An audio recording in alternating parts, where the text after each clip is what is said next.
আল্লাহ রাসূল বলছেন এই দোয়া এমন দোয়া, এই দোয়া দিয়ে যদি কেউ কিছু চায় তাকে দিয়ে দেওয়া হবে। এই দোয়া যে দিয়ে যদি কেউ প্রার্থনা করে তার প্রার্থনা কবুল করা হবে।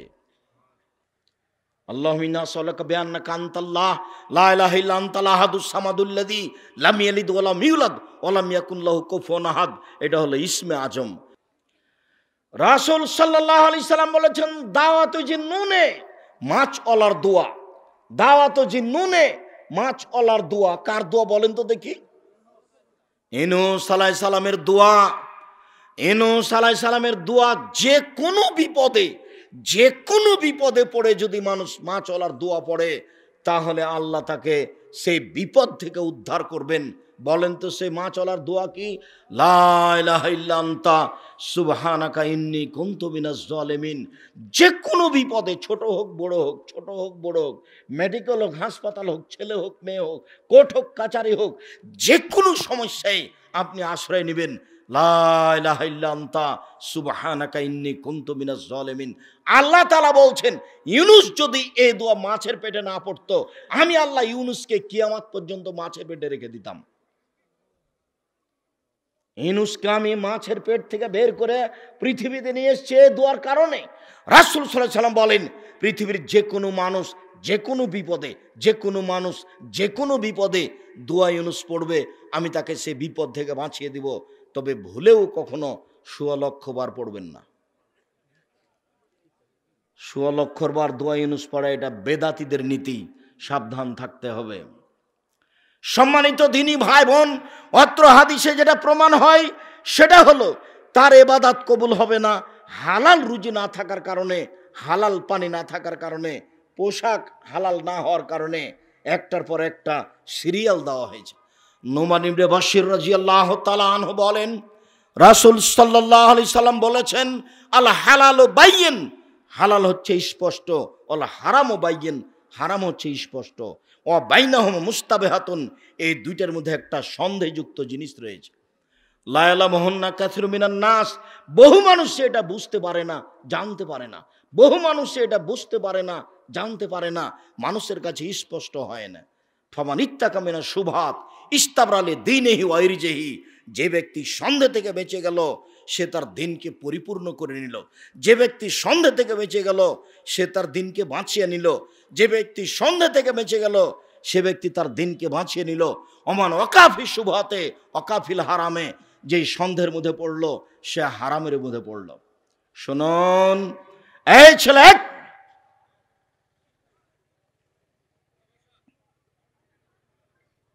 অনেক শ্রম দিয়ে ব্যবস্থাপনা হয়েছে, অনেক কষ্ট করে। গত রাত্রে ঢাকায় ছিলাম, রাতে গেছি ঢাকায়, সারাদিন কাজ করেছি। আবার রাতে রাজশাহী গেছি, রাজশাহীতে গিয়ে কিছু প্রস্তুতির পরে জুমার খুতবা দিয়েছি।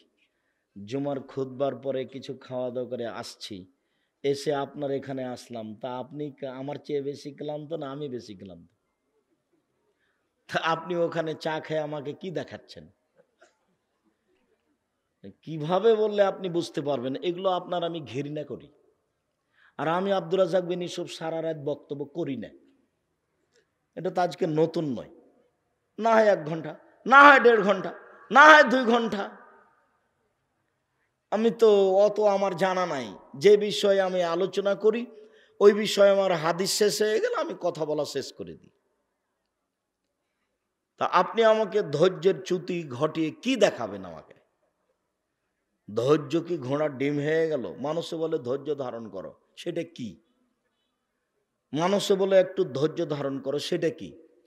আল্লাহ বলছেন যে ধৈর্য ধারণ করো, আল্লাহ বলছে যারা ধৈর্য ধারণ করে আমি তাদের সাথে থাকি, এটা কি? আসলেন ঢং ঢং করে আসলেন, আর বলতে বলতে কি বলতে বলতে চলে গেলেন, এর কি হলো?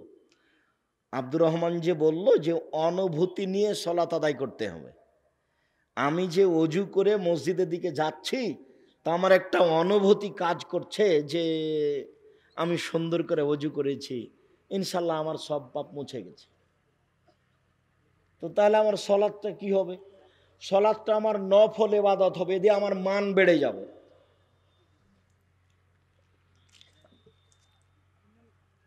মান বাড়ে নফল ইবাদতে। আপনার মনে আছে কি না যে একজন সাহাবী রাতে আল্লাহর নবীর পানি আর মেশক নিয়ে এসে দিয়েছেন, রাতে একসাথে আছে। তো আল্লাহর নবী নেই, খালেদ নেই, খালেদ নেই। অনেকক্ষণ পরে তোর সময় শেষ, তোর থাকা হয়ে গেছে, তুই কাল চলে যাস। দুইজন কিন্তু একই অধীনে, একই লোকের অধীনে কাজ করছে। এবার কুরবানির ছুটি হয়ে গেছে। এই খালেদ তুই যা, তোকে কিছু দেওয়া যাবে না। আহমদ তুই কি নিবি বল। হ্যাঁ বেটা, তোর উপরে আমি খুশি, তোকে একটা পাঞ্জাবি দেবো, এক জোড়া স্যান্ডেল দেবো, টাকা নিয়ে যা, মালিক খুশি। তো আল্লাহর নবী অজুর পানি দেখে আর মেশক দেখে কি হয়েছেন, খুশি হয়ে গেছে। বলছেন সালমা সে তোমার মনে যা চাই তাও চাও, চাও কি চাও। তখনও বলছে আসসালাকুম ওয়া রাফাতাকা ফিল জান্নাহ, আপনার সাথে জান্নাতে থাকতে চাই। তখন আল্লাহ রাসূল বলছেন আওয়া গায়রা যাক, না না না না, এইটা নয়, এইটা নয়, অন্য কিছু চাও, অন্য কিছু চাও, এইটা নয়, অন্য কিছু চাও। তখন সাহাবী বলছেন হোয়া থাকা, ওটাই চাই, অন্য কিছু চায় না। তো পৃথিবীর এত বড় নবী, মানুষ হিসাবে সবচেয়ে দামি মানুষ, তার চেয়ে দামি মানুষ আল্লাহ কাউকে সৃষ্টি করেননি। বিচারের মাঠে বলবেন মাথা উঠান, যা বলবেন সেটা মেনে নিব। সাল তুতা, যা বলবেন সেটা মেনে নিব। অসফেতু সাফা, যা বলবেন সেটা গ্রহণ করব। বলেন কি বলছে, যেটা বলবেন সেটা করব, যেটা বলবেন সেটাই করব। আল্লাহ বলবেন বিচারের মাঠে। ইনি বলতে পারলেন না যে আচ্ছা ঠিক আছে আমি তোমাকে জান্নাতে নিয়ে থাকবো, এই কথা বলতে পারলেন না।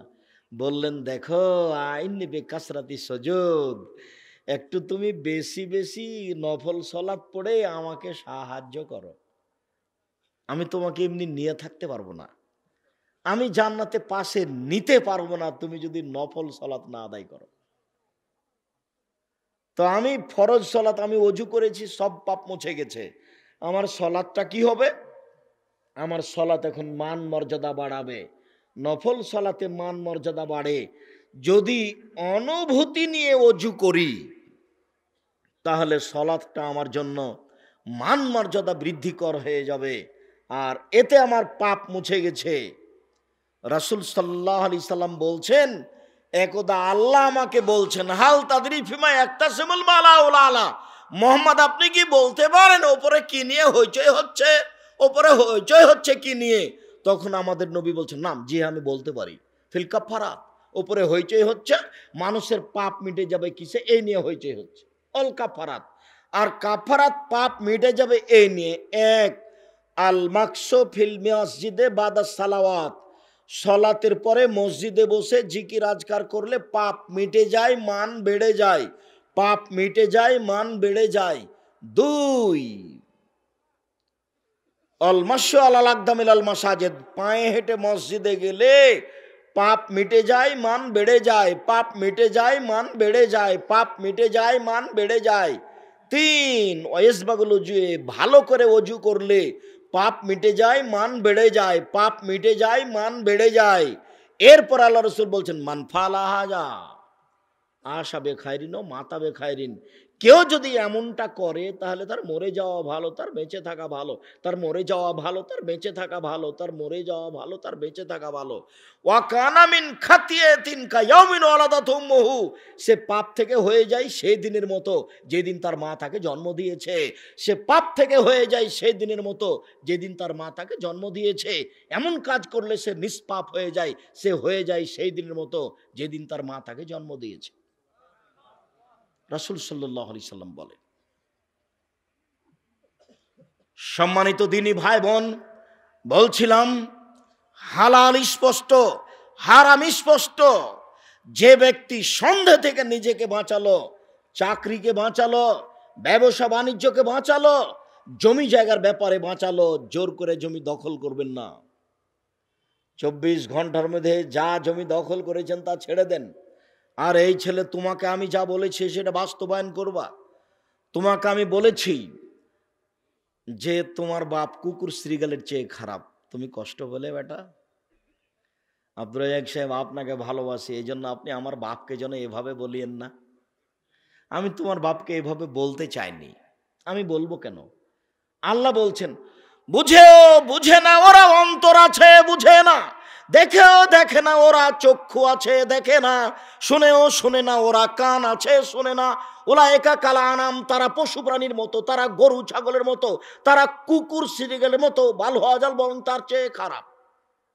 অন্তর আছে বুঝে না, বোঝা দরকার ছিল। চক্ষু আছে দেখে না, দেখা দরকার ছিল। কান আছে শোনে না, শোনা দরকার ছিল। সে শোনে না, সে পশু প্রাণীর মতো, বরং তার চেয়ে খারাপ, পশু প্রাণীর চেয়ে খারাপ। বুঝেও বুঝে না ওরা, কান আছে বুঝে না, দেখেও দেখে না ওরা, চক্ষু আছে দেখে না, শুনেও শুনে না ওরা, কান আছে শোনে না, দেখেও দেখে না ওরা, চক্ষু আছে দেখে না, বুঝেও বুঝে না ওরা, অন্তর আছে বুঝে না। ওরা পশু প্রাণীর মতো।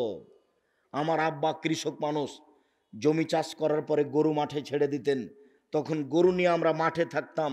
গরু যখন ক্ষেতের দিকে যেত, ধানের দিকে যেত, তখন আমরা খেলাতাম, আমরা বলতাম এই থেমে গেছে, একটু পরে আবার যাচ্ছে। তার মানে বুঝেও বুঝেনি, তাই তো গরু। বুঝেও বুঝেনি, এই জন্য তো গরু। তা আমি বললাম যে আর জর্দা সিগারেট খাবেন না, তারপরেও খাচ্ছেন, তাহলে কি হলো? এটা বিড়ি সিগারেট খাবেন না।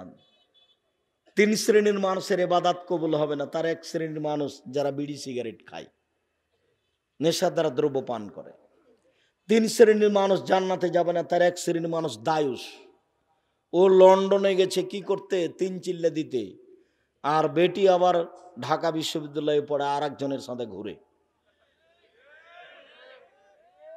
ও দায়ুস, জান্নাত লাভ করা যাবে না তাহাজ্জুদ পড়লেও। 3 ও রাজলাত মিনান নিসায়ে, পুরুষের বেশধারী নারী, যারা পুরুষের জুতা স্যান্ডেল পরে, যারা পুরুষের শার্ট প্যান্ট পরে, যারা পুরুষের পোশাক পরে, তারা জান্নাতে যাবে না। পোশাক জাহান্নাম, জান্নাতের কারণ। পুরুষ যখন দাড়ি চাঁচে তখনও নারী হতে চায়, তার উপরে অভিশাপ, তার উপরে অভিশাপ। দাড়ি ছেড়ে রাখেন, পুরুষত্ব শক্তি বাড়বে। দেখে পুরুষ পুরুষ লাগবে, দাড়ি চেঁচে লাগলে বেটি ছেলে, নারী নারী লাগে। কাজে পুরুষের পরিচয় দিবেন, তিতা লাগুক আর মিঠা লাগুক, সিদ্ধান্ত এটাই। সন্দেহের মধ্যে পড়ে পরকাল হারায়েন না।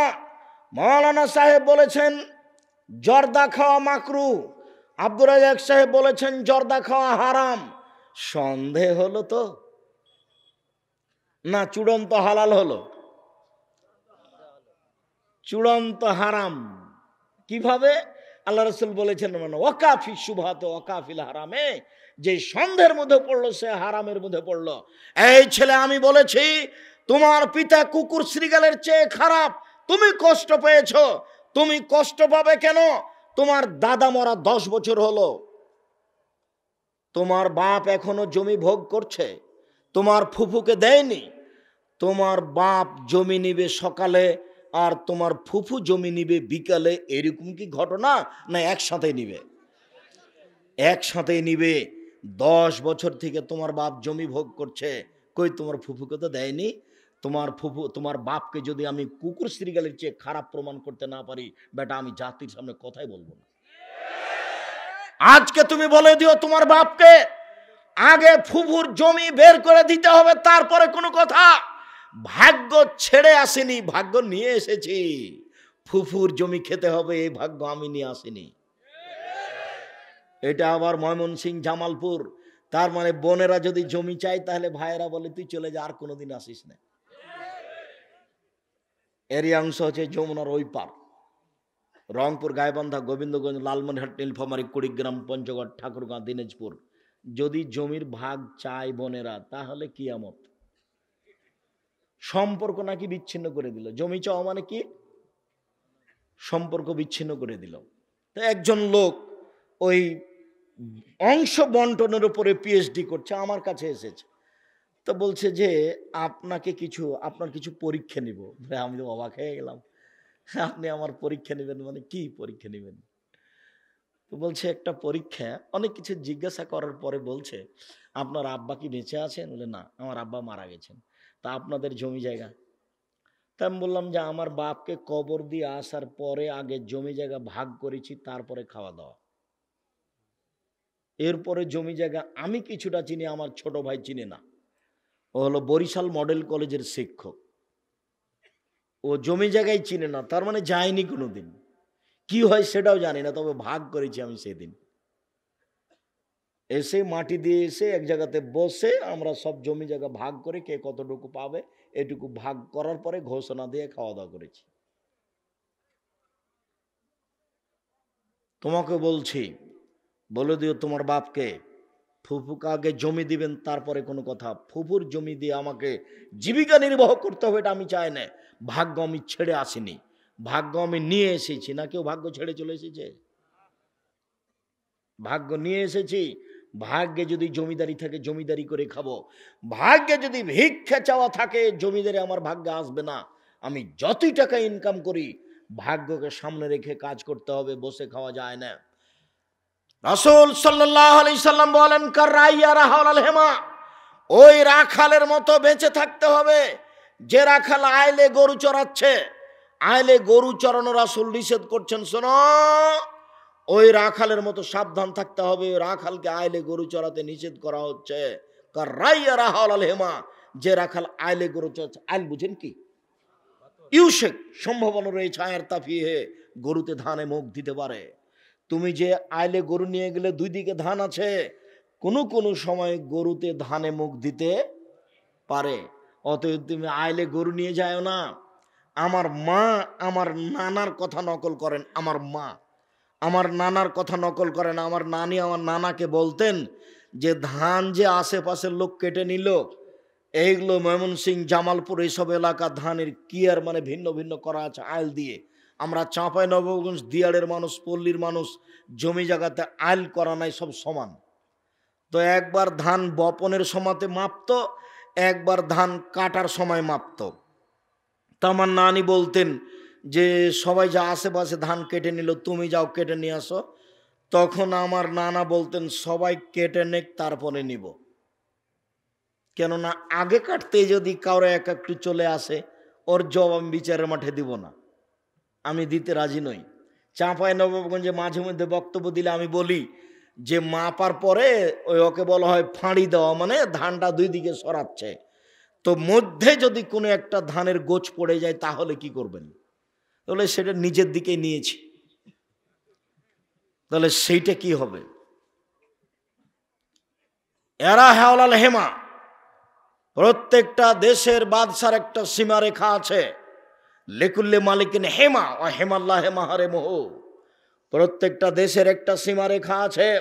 বাংলাদেশ শেষ হলে ভারত শুরু হয়, ভারত শেষ হলে বাংলাদেশ শুরু হয়। প্রত্যেকটা দেশের একটা সীমারেখা রয়েছে। ও হেমাল্লাহ হেমাহারে মোহ, আর আল্লাহর সীমারেখা হচ্ছে হালাল হারাম। শুনুন, আল্লাহ ওয়াইন্না ফিল জাসাদে মুজগা, মানুষের শরীরে একটা টুকরা রয়েছে। ইয়া সালাহাত সালাহুল জাসাদু কুল্লুহু, সেই টুকরা যতক্ষণ ভালো থাকবে লোকটা ততক্ষণ ভালো থাকবে। ওয়াইজা ফাসাদাত ফাসাদা জাসাদু কুল্লুহু, সেই টুকরা যখন খারাপ হয়ে যাবে গোটা লোকটাই খারাপ হয়ে যাবে। আলা ওয়াহিল কাল, মনে রাখো সেটা হচ্ছে অন্তর। যার ভিতর খারাপ সে তার সবই খারাপ, যার ভিতর ভালো তার সবই ভালো, যার ভিতর খারাপ তার সবই খারাপ, যার অন্তর খারাপ তার সবই খারাপ, যার অন্তর ভালো তার সবই ভালো। ভিতর খারাপ, এই জন্যই তো আপনার মুখের উপরে ভালো কথা বলেছে, তারপর সরে গিয়ে আপনার উল্টা বলছে। এ হলো মুনাফিক, এর ভিতর খারাপ। রাসূল সাল্লাল্লাহু আলাইহি সাল্লাম ভিতর যেন খারাপ না হয় হালাল হারামের ব্যাপারে সতর্ক করলেন। সম্মানিত দিনী ভাই বোন, রাসূল সাল্লাল্লাহু আলাইহি সাল্লাম বলেন, ইয়াতি আলান নাসি জামানুন, মানুষের উপরে এমন একটা সময় চলে আসবে মানুষ পয়সা পাতি উপার্জন করবে। লাইওয়ালিন নাস মা খাজা মিনহু আমিনাল হালাল আমিনাল হারাম, যে উপার্জন করছে পরোয়া করবে না এটা হালাল না এটা হারাম। চাকরি করবে পরোয়া করবে না এটা হালাল না হারাম। ব্যবসা করবে পরোয়া করবে না এই ব্যবসা হালাল না হারাম। আমি আব্দুর রাজ্জাক বিন ইউসুফ বলছি, আমার জানা অনুপাতে বাংলাদেশের মাটিতে কোনো ইন্স্যুরেন্স বৈধ নয়। যত আছে আমার অভিজ্ঞতায় এদেশের মাটিতে কোনো ব্যাংকিং ব্যবস্থা জায়েজ নয়। ব্যাংকে আপনি স্বেচ্ছায় চাকরি করছেন, এই টাকা হালাল হওয়ার কোনো পথ নেই। আপনি ব্যাংকে টাকা রেখেছেন নিরুপায় হয়ে, এইটা, আর ব্যাংকে চাকরি করে টাকা উপার্জন করেন, এইটা, এই দুটা এক নয়, ভুল হিসাব। আপনি যে ইন্স্যুরেন্সে আছেন ধর্মের নাম দিয়ে, এটা মিথ্যে, এটা একটা প্রতারণা, এটা একটা সুদের ঘর। সাবধান থাকুন সম্মানিত দিনী ভাই বোন। এদেশের মাটিতে বৈধ পয়সা উপার্জন করা খুবই জটিল, তবে দেশ যেহেতু মানুষ বসবাস করে, কাজে কোনো না কোনো পথ হালাল আছে। শেষ পর্যন্ত কলা কিনবো বিক্রি করব, সেটাও কি হারাম? তা হতে পারে না। চকলেট কিনবো বিক্রি করব, সেটাও কি হালাল? সেটাও কি হারাম? তবে আপনি বৈধ পথে ব্যবসা করেন, ব্যবসা যদি একদিন বড় হয়ে যায়, ওই সময়তে যদি আপনাকে ঘুষ লাগে, তখন সেটা আপনি মাজলুম, তখন আপনার দেওয়াটাই ঠিক। আপনি জিনিস নিয়েছেন বিদেশ থেকে, আপনার ওই চট্টগ্রামে যেখানে কাস্টম, সেখানে এটা জাহাজটা লেগেছে, আপনার জিনিসগুলি আজকে নামলে কোনো সমস্যা নেই, কিন্তু আগামীকাল যদি নামে তাহলে আপনার জরিমানা লাগবে এত টাকা। এখন যার সিগনেচারে নামবে সে বলছে 1,00,000 টাকা আমাকে দিতে হবে, তাহলে আমি সিগনেচার করব। আপনি যদি দেরি করেন একদিন, তাহলে আগামীকাল 1,50,000 টাকা জরিমানা লাগবে। এখন 1,00,000 টাকা এখানে দিয়েই মাল নামান, আপনি মাজলুম, অহল জালেম, জবাব দিতে হবে তাকে। শুনুন, জমির দাম 2 লক্ষ টাকা, রেজিস্ট্রি 2.5 লাখ টাকা। অবাক কথা গো,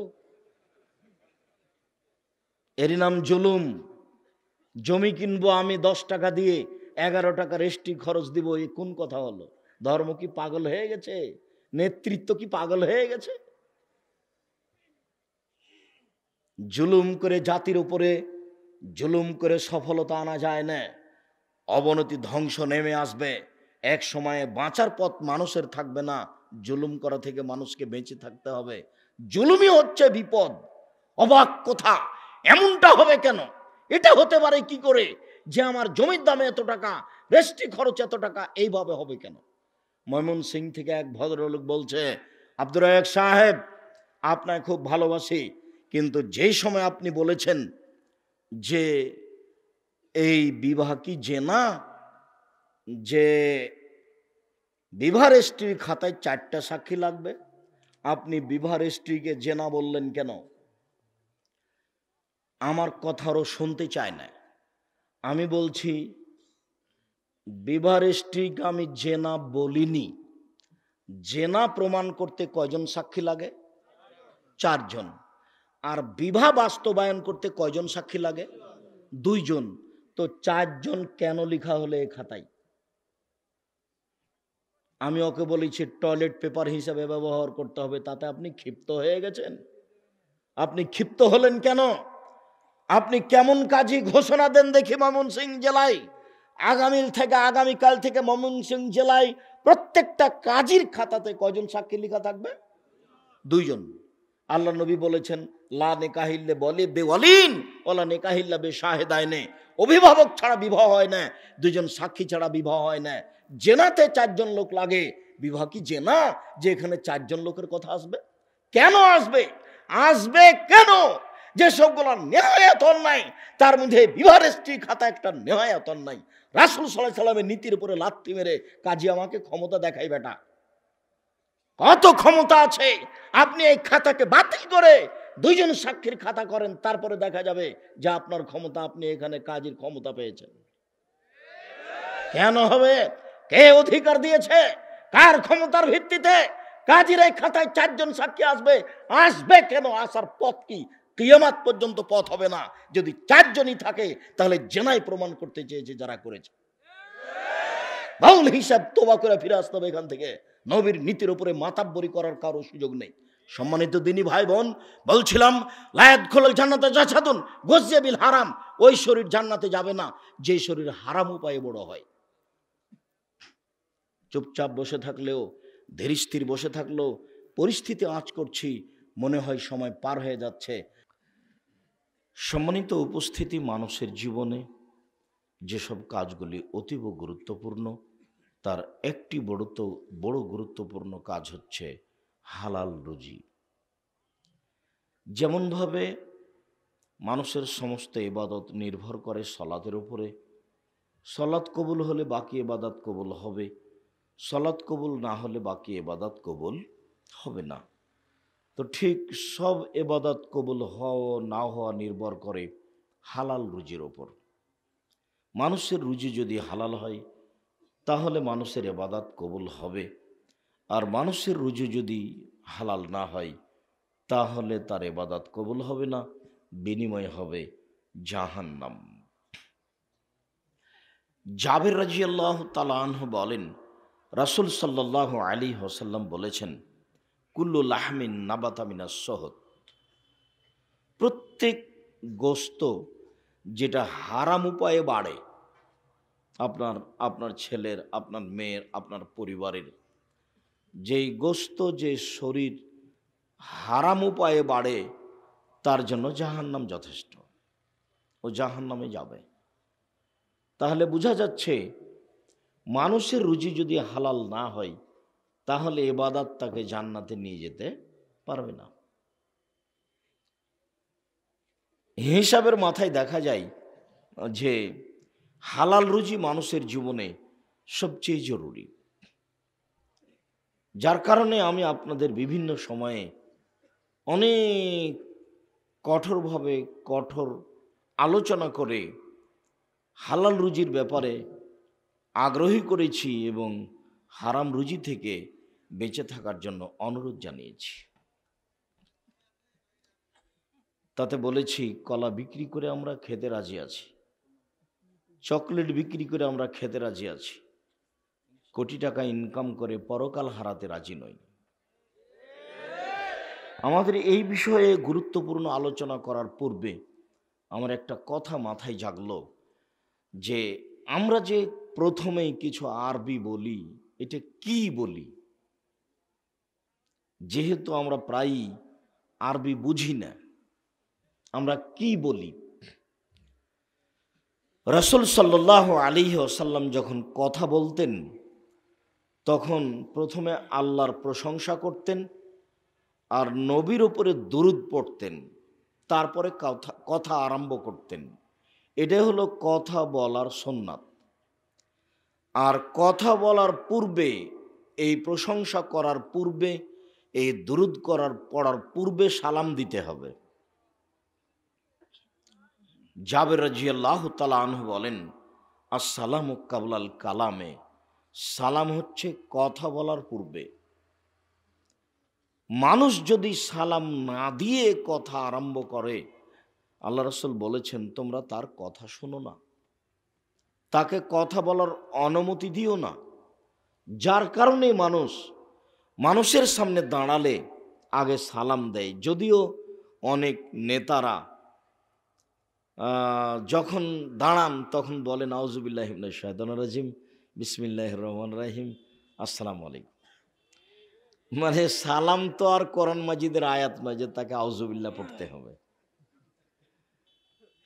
কোরআন মাজিদের আয়াত পড়লে আগে আউযুবিল্লাহ বলতে হয়, আর বিসমিল্লাহ সব জায়গায় বলা যাবে না। যখন সূরা আরম্ভ হবে তখন বিসমিল্লাহ বলতে হবে। যদি কোরআন মাজিদের এই বাচ্চা, ওখানে ছেলেটা কথা বলছে, আমি শুনতে পাচ্ছি, তোমরা যারা দেখাশোনা করছো তারা শুনতে পাও না? আমি তো শুনতে পাচ্ছি এখান থেকে। আপনারা অনেক মানুষ উপস্থিত হয়েছেন, ভালো, আলহামদুলিল্লাহ। প্রস্তুতি যেমন আপনাদের উপস্থিতিও তেমন, আলহামদুলিল্লাহ। আপনাদের প্রস্তুতিও অনেক বড়, উপস্থিতিও অনেক, বিভিন্ন জায়গা থেকে দূর দূরান্ত থেকে এসেছেন। আল্লাহ যেন এই আশার বিনিময়ে আপনাদের দান করেন, আল্লাহুম্মা আমিন। আব্দুল্লাহ তো বলছিল কোরআন মাজিদের গুরুত্ব দিতে গিয়ে আসলে মাঝে মধ্যে কোরআন মাজিদ পড়াতে পড়াতে আমার খুব মনে হয় যে পৃথিবীর বহু মানুষ চলে যাবে কিন্তু কোরআন মাজিদে কি আছে এটা জানতে পারবে না। বাড়িতে কোরআন মাজিদ আছে কিন্তু কি আছে এখানে এটা বুঝতে পারবে না। এত বড় বিশাল গ্রন্থে কি আছে? যদিও আমি মাঝে মধ্যে বলেছি যে এত বড় বিশাল গ্রন্থে অল্প কয়েকটা কথা আছে।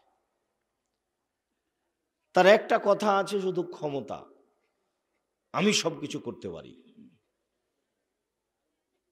পাতায় পাতায় যেখানে সেখানে কোরআন মাজিদে আল্লাহ ক্ষমতা দেখিয়ে ভরে ফেলে দিয়েছে। শুধু ক্ষমতা, লাহু মাহফিস সামাওয়াতি ওয়া মাহফিল আরজ, আসমান জমিনে যা কিছু আছে তার মালিক তিনি। এটা ক্ষমতা। আসমান কিভাবে আছে, কিভাবে থাকে, এটা তার ক্ষমতা। জমিন কিভাবে আছে, কিভাবে থাকে, এটা তার ক্ষমতা। চন্দ্র কিভাবে আসে, কিভাবে যায়, এটা তার ক্ষমতা। সূর্য কিভাবে আসে, কিভাবে যায়, এটা তার ক্ষমতা। রাত কিভাবে আসে, কিভাবে যায়, এটা তার ক্ষমতা। দিন কিভাবে আসে, কিভাবে যায়, এটা তার ক্ষমতা। তার নিজস্ব ক্ষমতা দেখাতে গিয়ে 1 নম্বরে দেখিয়েছেন আকাশ আর জমিন, 2 নম্বরে দেখিয়েছেন চন্দ্র সূর্য, 3 নম্বরে দেখিয়েছেন রাত দিন। এগুলো তার মৌলিক ক্ষমতা। পৃথিবীর কেউ এর 19-20 করতে পারে না, কেউ এসব কাজে হাত লাগাতে পারে না, কেউ পারে না, কোনো দিন পারেনি। এই আলোচনায় আছে কোরআন মাজিদে যেখানে সেখানে পাতায় পাতায়। আর একটা ক্ষমতা আছে, আদ সামুদকে ধ্বংস করে দিয়েছি, আমার বিচার করতে পারেনি। ফেরাউনকে পানিতে ডুবিয়ে দিয়েছি, আমার বিচার করতে পারেনি। নমরুদকে আমি ধ্বংস করে দিয়েছি, আমার বিচার করতে পারেনি। আমি পরাক্রমশালী, আমি সবকিছু করতে পারি। পৃথিবীর বড় বড় শক্তিশালী সম্প্রদায় যারা, তাদেরকে সহজেই তিনি ধ্বংস করে দিয়েছেন। ফাদামদামা আলাইহিম রব্বুহুম বিদামবিহিম ওয়ালা ইয়াখাফু বাহা। একেবারে ঝঞ্ঝা ঝড় বৃষ্টি দিয়ে আদ সামুদকে একবারে একাকার করে দিলেন। তিনি তার পরোয়া করেন না কেউ তার বিচার করতে পারে। তিনি তার ক্ষমতা দেখাতে গিয়ে দেখিয়েছেন যে পৃথিবীর সব শক্তিশালী সম্প্রদায়কে সহজে ধ্বংস করে দিয়েছেন, কেউ কোনোদিন কিছু করতে পারেনি। এটা তার ক্ষমতা। তার ক্ষমতা অনাবাদ জমিতে পানি বর্ষণ করে ঘাস গজিয়েছে, এটা কেউ পারে না, এটা তার ক্ষমতা। কোরআন মাজিদে মৌলিকভাবে এই কাজটা আছে।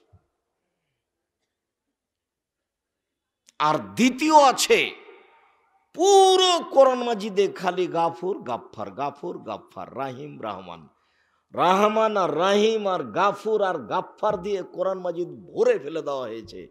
কে পড়ে আর কে জানে যে কতবার গাফুর বলা হয়েছে।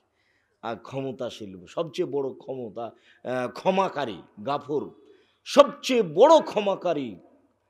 কে সবগুলো পড়বে, কে বুঝবে? কতবার বলেছেন গাফুর, কতবার বলেছেন রহমান, কতবার বলেছেন রাহিম। দয়াবান, দয়াশীল। কোরআন মাজিদের পাতায় পাতায় এসব কিছু আছে। দয়া দিয়ে আর ক্ষমা দিয়ে কোরআন মাজিদ ভর্তি করা আছে। কেউ তো আর পড়ে না, বুঝে না। কত আছে দয়ার কথা, কত আছে ক্ষমার কথা। 3,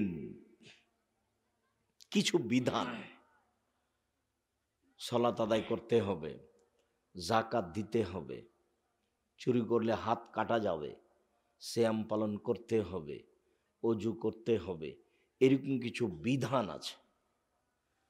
আর এইসব বিধানের ফাঁকে ফাঁকে জায়গায় জায়গায় জাহান্নামের কথা আর জান্নাতের কথা, জাহান্নামের কথা আর জান্নাতের কথা, জাহান্নামের কথা আর জান্নাতের কথা, এই দিয়ে পুরো কোরআন মাজিদ ভরে ফেলা আছে। কোরআন মাজিদে কি আছে মানুষ না পড়ে দুনিয়া থেকে চলে যাবে, যাবে, এ কথাই স্বাভাবিক। কেউ কিছু বুঝে না, বুঝার চেষ্টা করে না। তাই এমপি সাহেব সালাম দিয়ে বলছে আউযুবিল্লাহি মিনাশ শাইতানির রাজিম। না, সালাম অনেক পরে। সালাম কখন? অনেক পরে। বলছে আউযুবিল্লাহি মিনাশ শাইতানির রাজিম, বিসমিল্লাহির রহমানির রহিম। তাহলে উনি বিসমিল্লাহ পড়ার জন্য আউযুবিল্লাহ পড়লেন।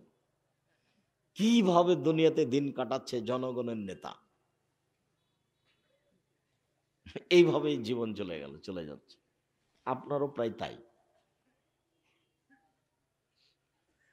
আল্লাহ রহম করো। তো আমরা যে প্রথমে বলি আলহামদুলিল্লাহ ওয়াহদা, এটি কি? এক আল্লাহর প্রশংসা। ওয়াসসালাতু ওয়াসসালামু আলা মান লা নাবিয়্যা বা'দা। শান্তি, দরুদ, নিরাপত্তা অবতীর্ণ সেই নবীর উপরে হোক যে নবীর পরে কোনো নবী নেই। এইটা বলে কথা শুরু করা হয়। অনেক সময় একটু লম্বা বলা হয়। অবশ্য আমার জীবনে আমি কোনোদিন বানানো হামনাত পড়িনি। নাহমাদুহু ওয়া নুসাল্লি আলা রাসূলিহিল কারীম, এরকম ভাবে আমি কোনোদিন কথা শুরু করিনি। আমার জীবনে দীর্ঘ ৩২ বছর ধরে আমি আলোচনা করে আসছি, তাতে আমি রাসূলের মুখের হামসালাত পড়েছি। প্রথমে যেটা আমি পড়েছি সেটা রাসূলের মুখের। তার একটা হচ্ছে আলহামদুলিল্লাহি ওয়াহদা ওয়াসসালাতু ওয়াসসালামু আলা মান লা নাবিয়্যা বাদা।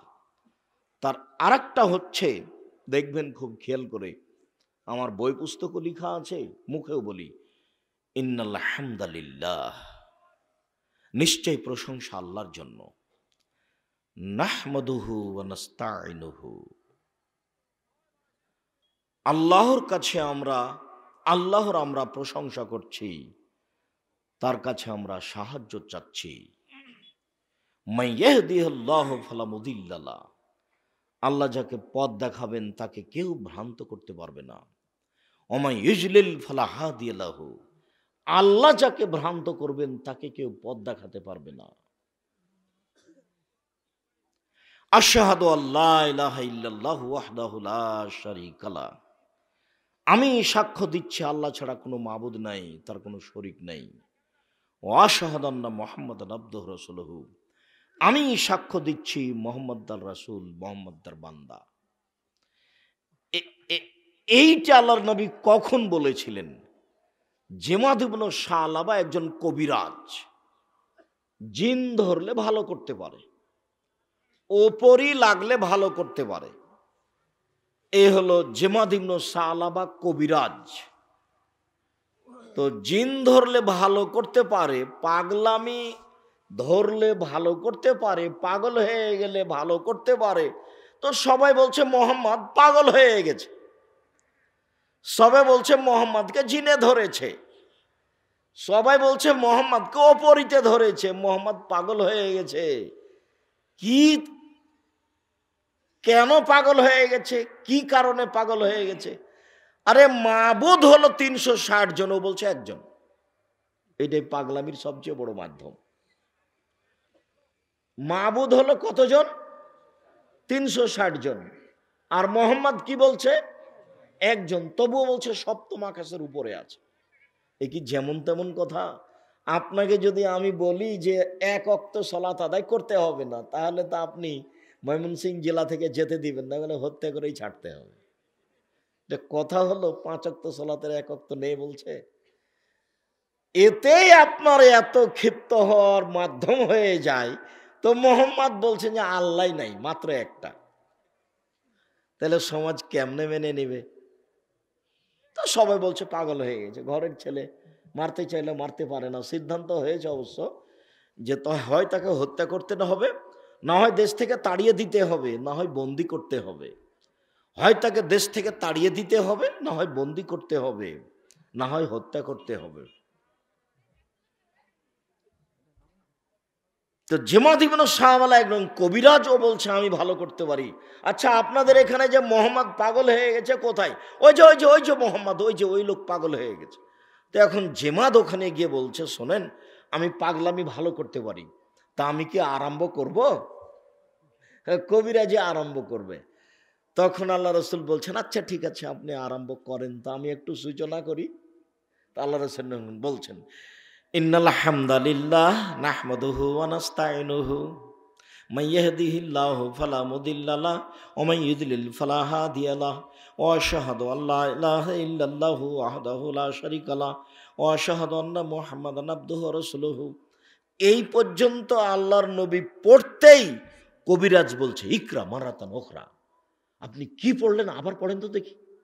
আপনি কি পড়লেন? আবার পড়েন তো দেখি। সমেত কওলা শায়ের, কত কবির কথা আমি শুনেছি, কবির কথা এরকম নয়। কত আমি গণকের কথা শুনেছি, কোন গণকের কথা এরকম নয়। কত আমি জাদুঘরের কথা শুনেছি, জাদুঘরের কথা এরকম নয়, এটা জাদুও নয়, এটা গণকীয় নয়, এটা কবির বাক্যও নয়। আপনি বলেন তো, কি বললেন আবার বলেন তো। তখন আমাদের নবী আবার পড়া আরম্ভ করেছেন। যখন আবার পড়া আরম্ভ করেছেন তখন লোকটা বলছে, আশহাদু আল্লা ইলাহা ইল্লাল্লাহ ওয়া আশহাদু আন্না মুহাম্মাদার রাসূলুল্লাহ। আমি সাক্ষ্য দিচ্ছি আল্লাহ ছাড়া কোনো মাবুদ নেই, আমি সাক্ষ্য দিচ্ছি মুহাম্মদ আল্লাহর রাসূল। সুবহানাল্লাহ। আমি সাক্ষ্য দিচ্ছি আল্লাহ ছাড়া কোনো মাবুদ নেই, আমি সাক্ষ্য দিচ্ছি মুহাম্মদ আল্লাহর রাসূল। কবিরাজের পাগলামি ভালো হয়ে গেল।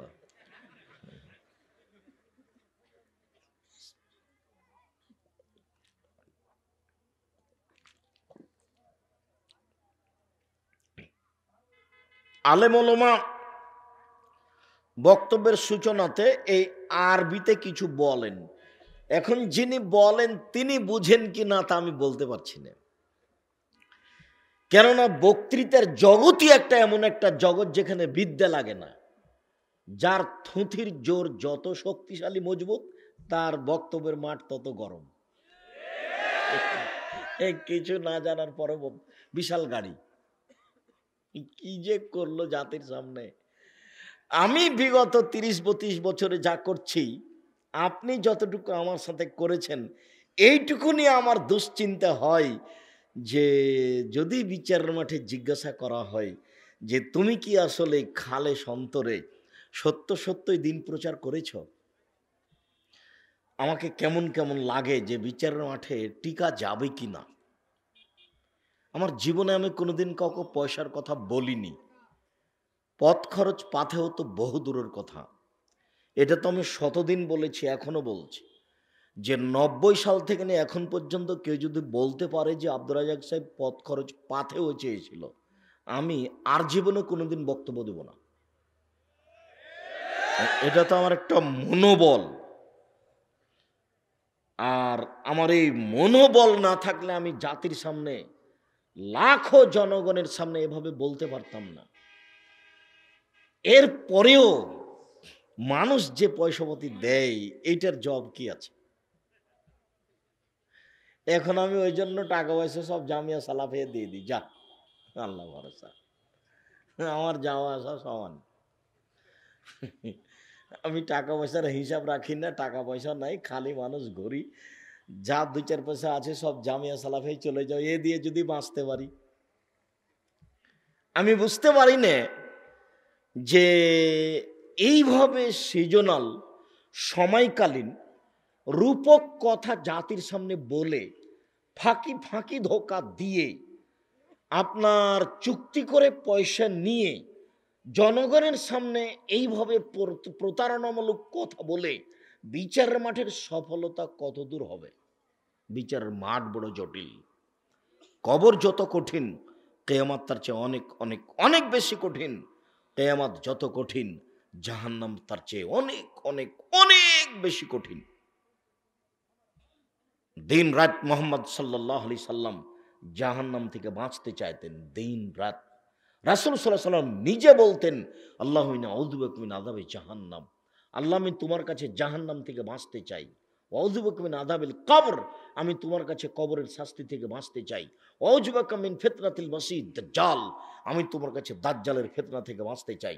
আউযু বিকা মিন ফিতনাতিল মাহি ওয়াল মামাত, বেঁচে থাকা বিপদ, পরকালের বিপদ, ইহকালের বিপদ, পরকালের বিপদ থেকে তোমার কাছে বাঁচতে চাই। আল্লাহুম্মা আউযু বিকা মিনাল মাসাম ওয়াল মাগরাম, আমি তোমার কাছে বাঁচতে চাই বড় পাপ হতে, আমি তোমার কাছে বাঁচতে চাই ঋণ কর্জ হতে, আমি তোমার কাছে বাঁচতে চাই বড় পাপ হতে, আমি তোমার কাছে বাঁচতে চাই ঋণ কর্জ হতে। মুহাম্মদ সাল্লাল্লাহু আলাইহি সাল্লাম জীবনে এমন কোনোদিন সালাত শেষ করেননি যে সালাতের শেষে তিনি এই দোয়া পড়েননি।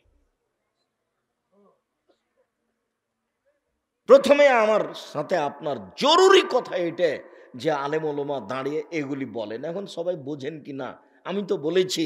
আমার বুঝে, আমার তদন্তে এদেশের মাটিতে শতকরা 95 জন বক্তা মিথ্যুক,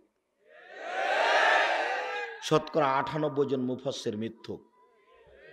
আর আরো মানুষ এইভাবে পাড়ায় পাড়ায় বক্তব্যের ব্যবস্থা করে সাধারণ মানুষগুলিকে বক্তব্যের মাঠে নিয়ে এসে আরো কোরআন হাদিসের বিপরীত মিথ্যা কথাকে সমাজে ছড়িয়ে দেওয়ার একটা মাধ্যম করে ফেলেছে।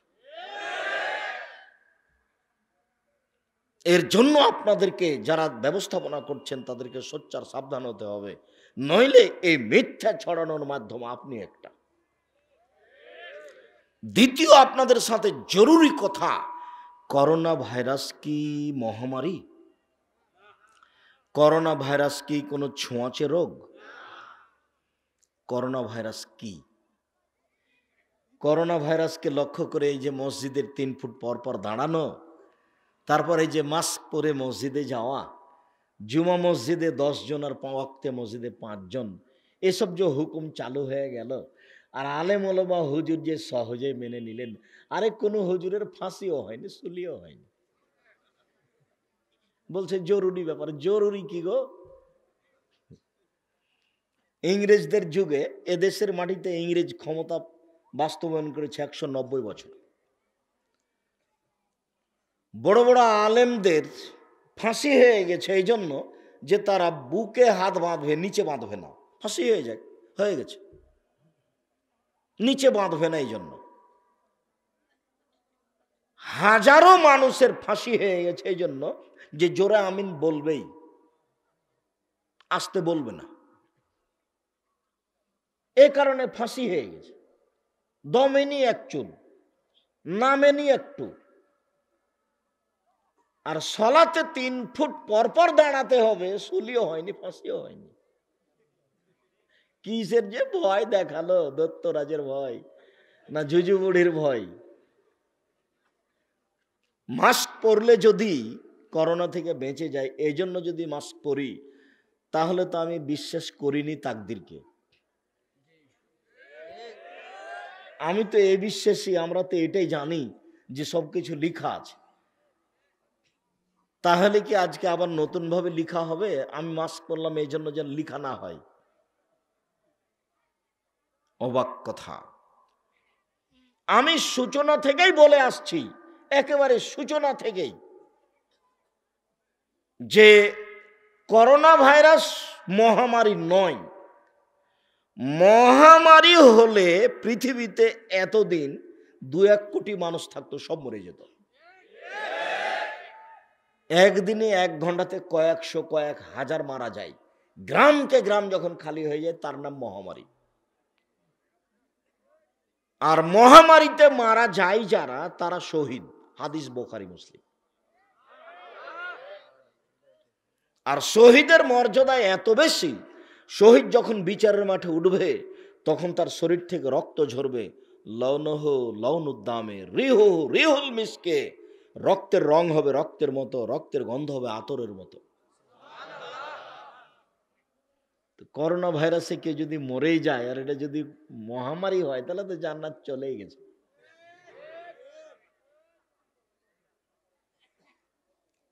মরার সাথে সাথেই সব পাপ ক্ষমা, কবরের শাস্তি হবে না।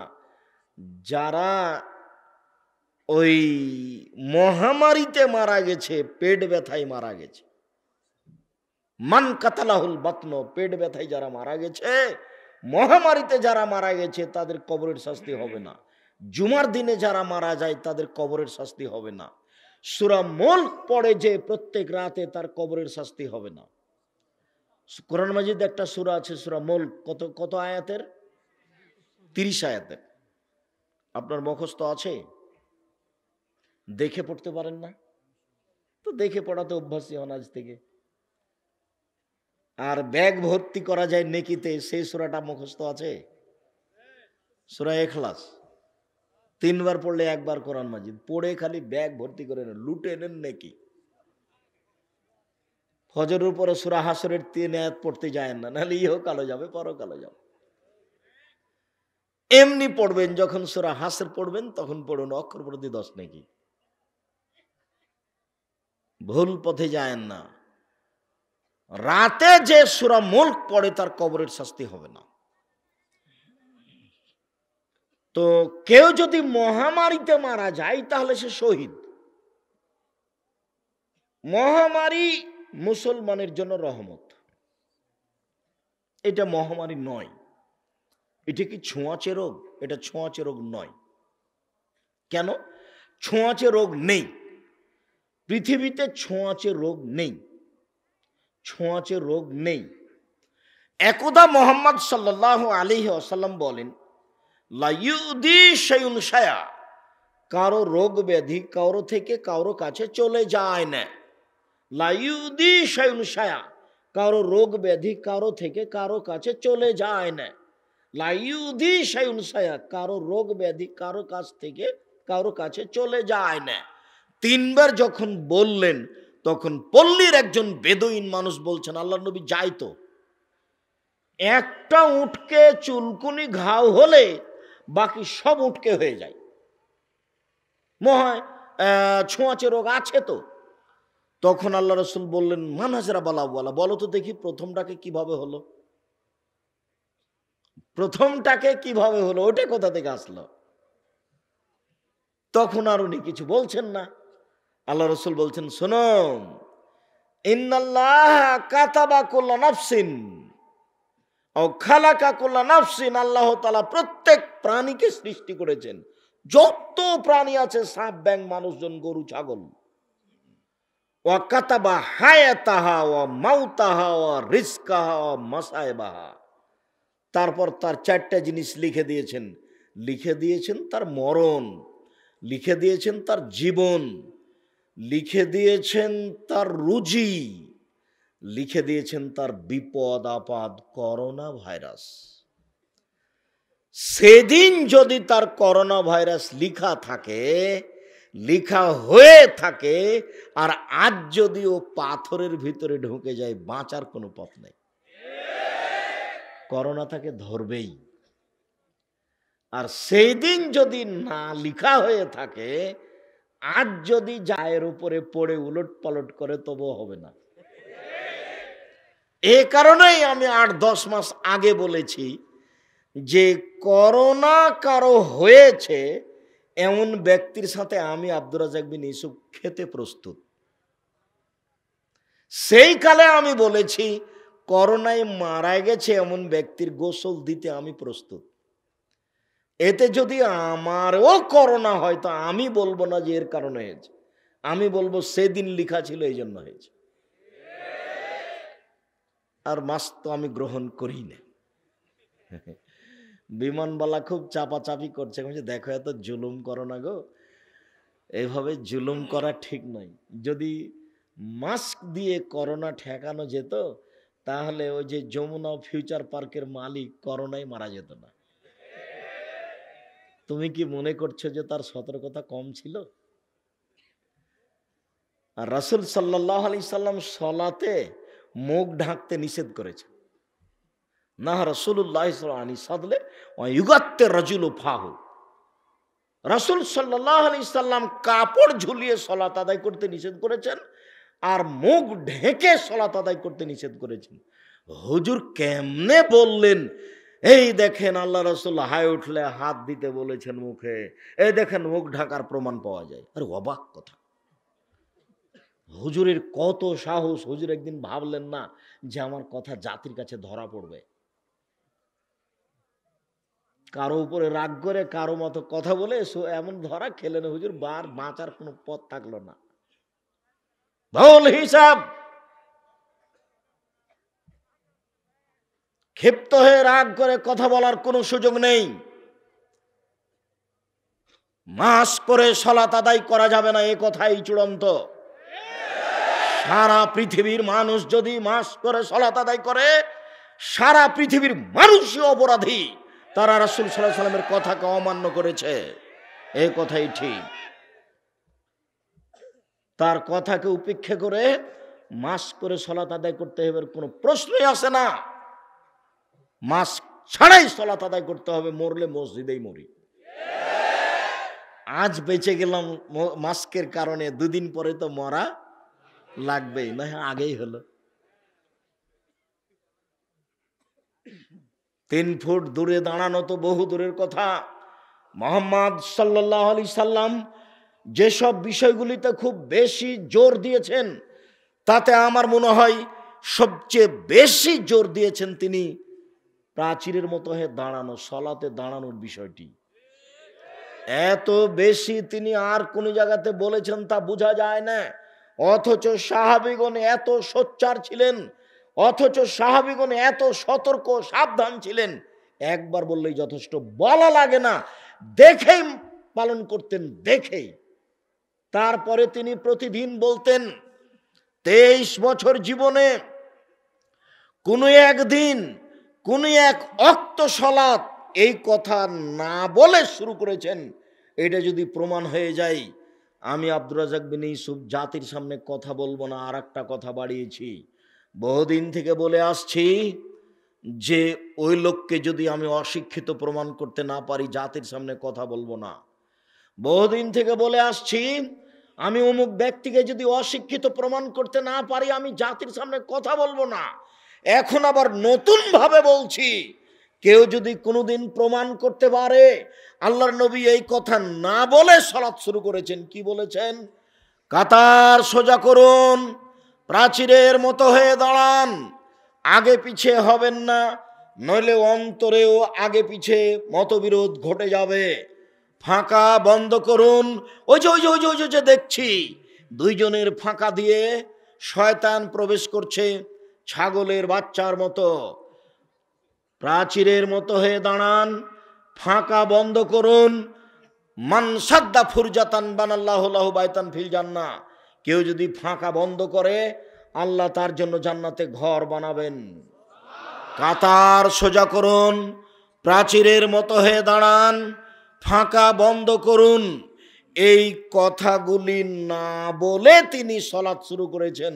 এইটা যদি কোনোদিন প্রমাণ হয়ে যায়, যেদিন প্রমাণ হবে আমি আব্দুর রাজ্জাক বিন ইউসুফ সেদিন থেকে আর কোনোদিন জাতির সামনে আসবো না। তার মানে 23 বছর জীবনে কোন এক ওয়াক্ত সালাত না বলে তিনি শুরু করেননি।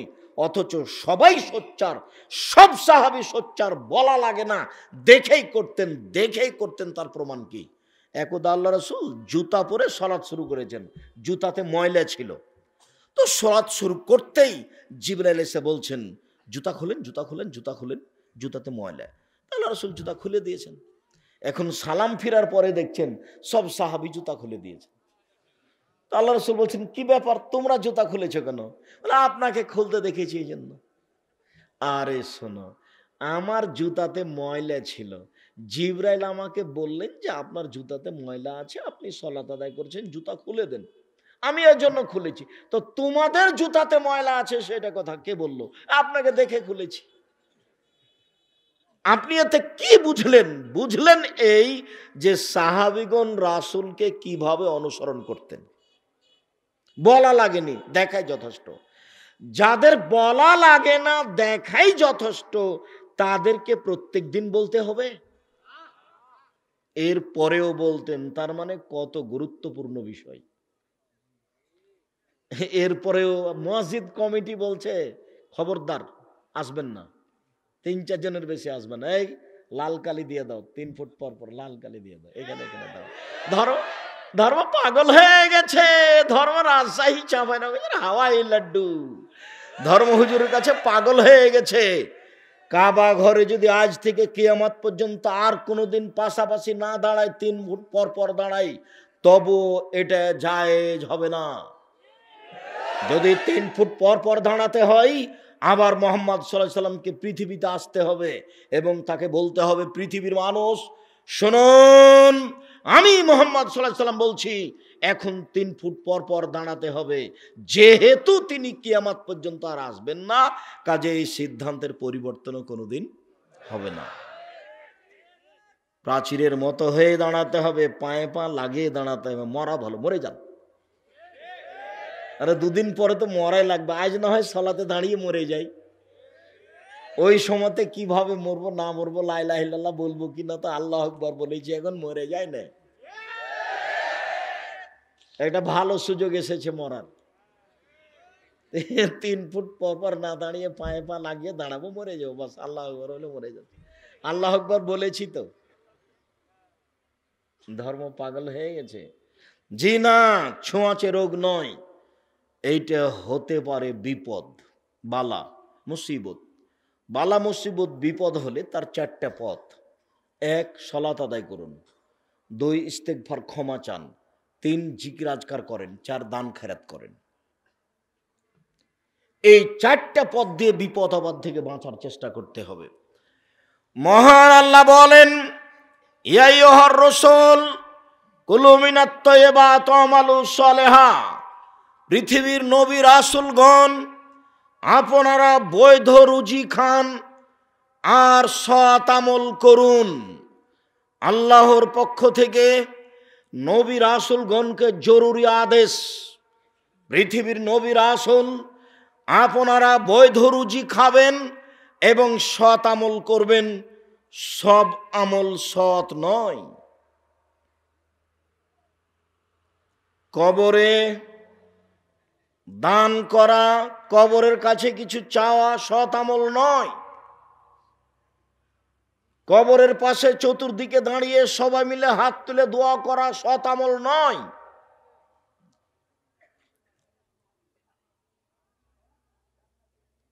আল্লাহুম্মা সাল্লি আলা সাইয়্যিদিনা মাওলানা নাবিয়ানা মুহাম্মদ, এই জিকির দুরুদ সৎ আমল নয়।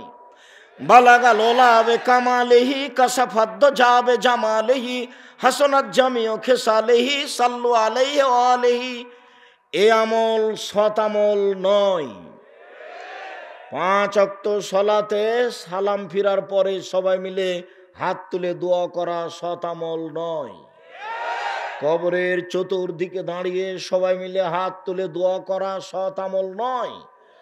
জালসা, জলুস, বক্তব্য, বিবাহ শাদীর শেষে সবাই মিলে হাত তুলে দোয়া করা সৎ আমল নয়। যে সবগুলো নেকির কাজ রাসূল সাল্লাল্লাহু আলাইহি সাল্লাম থেকে প্রমাণ নেই, সেইগুলো মানুষের ধারণায় সৎ আমল নয়। মহান আল্লাহ বলেন নবী রাসূলকে, নবী রাসূল, আপনারা বৈধ রুজি খান এবং সৎ আমল করুন। সৎ আমল কবুল হবে। আমল করেছেন সৎ নয়, সেইটা কবুল হবে না, বরং তার জন্য পরকাল হারাবে। যদি সৎ আমল হিসাবে শিরক থাকে, তাহলে সব নেকি নষ্ট হয়ে গেছে।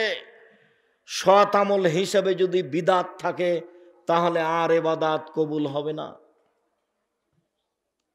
যদি ঢাকা হাজি ক্যাম্পে এহরাম বাঁধেন হজের জন্য, তাহলে আর হজ কবুল হবে না, আবার হজ করতে যেতে হবে। হজ বাতিল হয়েছে। রাসূল সাল্লাল্লাহু আলাইহি সাল্লাম বলেন, মান আওয়া মুহদাসান লাইক বলো হানাদুল সারফ, কেউ যদি বিদাতকে আশ্রয় দেয়, তাহলে তার নফল ফরজ কোনো ইবাদত কবুল হবে না। বিদাত করলে রাসূলকে অপমান করা হয়, বিদাত করলে রাসূলকে হেয় তুচ্ছ করা হয়, বিদাত করলে কোনো ইবাদত কবুল হয় না। শিরক করলে আল্লাহকে অপমান করা হয়, শিরক করলে আল্লাহকে খাটো করা হয়, শিরক করলে আল্লাহকে হেয় তুচ্ছ করা হয়, শিরক করলে অতীতের সব নেকি নষ্ট হয়ে যায়। পৃথিবীতে 2টি পাপ রয়েছে, ক্ষমতাধর পাপ। পৃথিবীতে 2টি পাপ ছাড়া আর কোনো পাপের নিজস্ব কোনো ক্ষমতা নেই। আপনি সুদ খাচ্ছেন, পাপ করছেন, তোবা করবেন, ক্ষমা হয়ে যাবে। অশ্লীল কাজ করছেন, তোবা করেন, ক্ষমা হয়ে যাবে। এটা আপনার অন্যের ক্ষতি করবে না। কিন্তু দুনিয়াতে 2টা মানুষের ধারণে নেকির কাজ আছে, অথচ তা পাপ। এ দিয়ে মানুষের ক্ষতি হয়। ওর নিজস্ব ক্ষমতা আছে, তার একটা পাপের নাম বিদাত। তার নিজস্ব ক্ষমতা আছে, আপনার কোনো ইবাদত কবুল হতে দেবে না। তার নিজস্ব ক্ষমতা আছে, সে রাসূলকে খাটো করে, অপমান করে। তার আরেকটা পাপ হচ্ছে শিরক। শিরক করলে রাসূলকে, আল্লাহকে অপমান করা হয়, এটা তার নিজস্ব ক্ষমতা। শিরক করলে আল্লাহকে খাটো করা হয়, এটা তার নিজস্ব ক্ষমতা। শিরক করলে অতীতের নেকি নষ্ট হয়ে যায়, এটা শিরকের নিজস্ব ক্ষমতা।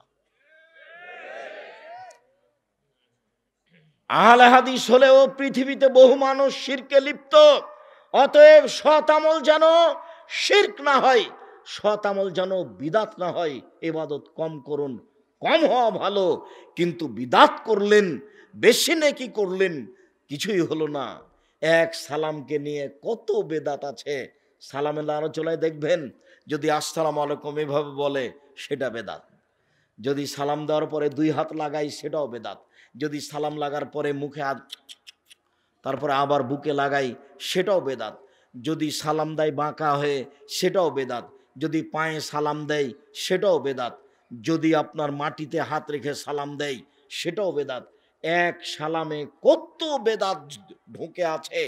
রাসূল সাল্লাল্লাহু আলাইহি ওয়াসাল্লাম বলেছেন, মামিন মুসলিমাইনে আলতাকিয়ানি ইয়াতাসাফাহানি, দুইজন মুসলমান যখনই এক জায়গাতে হয় হাতের তালুর সাথে হাতের তালু লাগিয়ে মুসাফাহা করে। এদিকে লাগালে আর তালু থাকবে না, এই জন্য দুই হাতে মুসাফাহা হতে হবে, চার হাতে নয়। এটার নাম সাফহন, হাতের তালু। এইটাকে লাগাতে হবে আর একটার সাথে, তাহলে কি হবে? এভাবে। আল্লাহ রাসূল বলছেন, গোফেরা লাহু কাবলা ইয়াতাফাররাকা, হাত দুইটি পৃথক হওয়ার পূর্বে তাদের সব পাপ ক্ষমা। তাহলে রাসূল কি করোনা ভাইরাসের কথা জানতেন না? কেন হাত লাগাইতে বললেন? আবার বললেন সব পাপ ক্ষমা। ব্যাংকে ঢুকে দেখছি ম্যানেজার চেয়ারই রাখেনি সামনে। ঢোকার সময় এখন ঢুকতে দিচ্ছে না, ওই ছেলেটা বলছে থামেন থামেন থামেন থামেন, পাউডার লাগাতে হবে হাতে, পানি লাগাতে হবে। বলছে না লাগবে না। আরে শুনেন, থামেন একটু থামেন, না লাগবে না। তার একজন বলছে ইনি আব্দুর রাজ্জাক বিন ইউসুফ, তোমার বলে কোনো লাভ নেই। এখন ঢুকে দেখছি আপনার ওই ম্যানেজারের সামনে চেয়ার নেই। ম্যানেজার সাহেব চেয়ার কি হয়েছে, দূরে রেখেছেন কেন? তো আপনি ভাই জানছেন, তাহলে তার মুসাফা করার সাহস নেই আপনার। যে না মুসাফা করা লাগবে না। কয়দিন পরে ম্যানেজারকে করোনা ধরেছে, ব্যাংকই বন্ধ করে দিয়েছে কয়েকদিনের জন্য। সব পাগল হয়ে গেছে, একেবারে পাগল হয়ে ধরো। রাসূল সাল্লাল্লাহু আলাইহি ওয়াসাল্লামের ওই কথাটা বুঝতে পারতাম না, যেটা হয় কি করে, সকালে মোমেন বিকালে কাফের, বিকালে মোমেন সকালে কাফের। আল্লাহ রাসূল বলছেন সকালে মোমেন আছে বিকালে কাফের হবে, বিকালে মোমেন আছে সকালে কাফের হবে। এটাই হলো সেটা। একদিনে সব ইমান হারিয়ে গেছে ঘন্টার মধ্যে। সব 3 ফুট দূরে দূরে দাঁড়িয়েছে, পাশে দাঁড়াবে না। তবে টাকা ব্যাংকে নিচে তখন লাইন করে আছে। তবে যখন জিনিস কিনছে, ইফতারি কিনছে রমজানে, তখন লাইন ধরে আছে। সব কোথায় নিয়ে গেছে? মসজিদে। এরা কেউ বুঝতে পারে না। মসজিদ কমিটিকে ভূতে ধরেছে, মসজিদ কমিটিকে ভূতে ধরেছে। বেটা ক্ষমতা না থাকে, ইমানি ব্যাপার না থাকে, মসজিদের দায়িত্ব পালন করো কেন? ফকিরের হাতে ছেড়ে দাও। আব্দুর রাজ্জাক সাহেব ফকিরের হাতে দিতে বলছেন কেন? মসজিদ বানাবে কে? বলে ফকির বানাবে। আমি তো বলেছি এইভাবে টাকা আদায় করে মসজিদ বানাতে হবে না। মসজিদের একটা জমি কিনবেন, তারপরে কুদালের দাগ দিয়ে কেটে দিবেন যে এই জায়গার নাম মসজিদ, ওখানে সলাত আদায় করবেন। থাকতে থাকতে ওখানে একদিন কুঁড়ে ঘর হবে, থাকতে থাকতে একদিন মাটি দিয়ে ঘর বানানো হবে, থাকতে থাকতে ইট দিয়ে ঘর বানানো হবে, থাকতে থাকতে স্বর্ণ দিয়ে ঘর বানানো হবে। আজকেই স্বর্ণ দিয়ে বানাতে হবে কেবল। মসজিদ তো আল্লাহর ঘর, তো ঠেকা বাঁধানি আল্লাহর। যে আপনাকে এইভাবে গাড়ি থামিয়ে সবার কাছে সুদের টাকা নিয়ে মসজিদ বানাতে হবে? লা তুকবালু সলাতুন বেগাইরি তহরিন ওয়ালা তুকবালু সাদাতুন মিন গুলুলিন। অজু ছাড়া সলাত কবুল হয় না। হারাম দান করলে কবুল হয় না, হারাম পয়সার দান করলে কবুল হয় না, হারাম পয়সার দান করলে কবুল হয় না। অজু ছাড়া যেমন সলাত হয় না, অজু ছাড়া যেমন সলাত হয় না, অবৈধ পয়সা দান করলে নেকি হয় না। সম্মানিত দ্বীনি ভাই বোন, বলছিলাম করোনার নামে যা কিছু করছি ইবাদতে, তা ভুল হচ্ছে। এখানে সাবধান থাকুন। রাসূল সাল্লাল্লাহু আলাইহি সাল্লামের পবিত্রতা অর্জন করুন। আমরা লকডাউন হিসাব করে দীর্ঘ 8-10 মাস থেকে যে আলোচনা করছি বাইতুল হাম জামে মসজিদে, সে আলোচনাকে সামনে রাখুন। সে আলোচনার এক পর্যায়ে আছি আমরা। আজকের জুমার আলোচনা করেছি রুকু এবং সিজদায়। রুকু এবং সিজদায় রাসূল সাল্লাল্লাহু আলাইহি সাল্লাম কি করতেন, কি বলতেন, আমরা তার বিস্তারিত বিবরণ আজকে দিয়েছি। বাইতুল হাম জামে মসজিদ, বাইতুল হাম জামে মসজিদ, জামিয়া সালাফে ডাঙ্গিপাড়া পাওয়ার রাজশাহী। বাইতুল হাম জামে মসজিদ দিয়েই যদি আপনি ইউটিউবে টান দেন তাহলে আপনি এগুলো পাবেন। আমি প্রত্যেক জুমার খুতবা নিয়মিত যেভাবে দেওয়া আছে তা পড়ার জন্য, দেখার জন্য অনুরোধ জানাচ্ছি। সম্মানিত দ্বীনি ভাই বোন, আল্লাহ তাআলা বলেন, ইয়া আইয়ুহাল্লাযীনা আমানু, হে বিশ্বাসীগণ, যারা তোমরা পরকালকে বিশ্বাস করো, যারা ভাগ্যকে বিশ্বাস করো, যারা তাকদীরকে বিশ্বাস করো, শোনো, কুলু মিন তাইয়্যিবাতি মা রাযাকনাকুম, আমি তোমাদের যে রুজি দিয়েছি সেখান থেকে যেটা বৈধ সেটা খাও। নবীকে আদেশ করেছেন যা, জনগণকে আদেশ করেছেন তাই। নবীকে আদেশ করেছেন যা, জনগণকে আদেশ করেছেন তাই।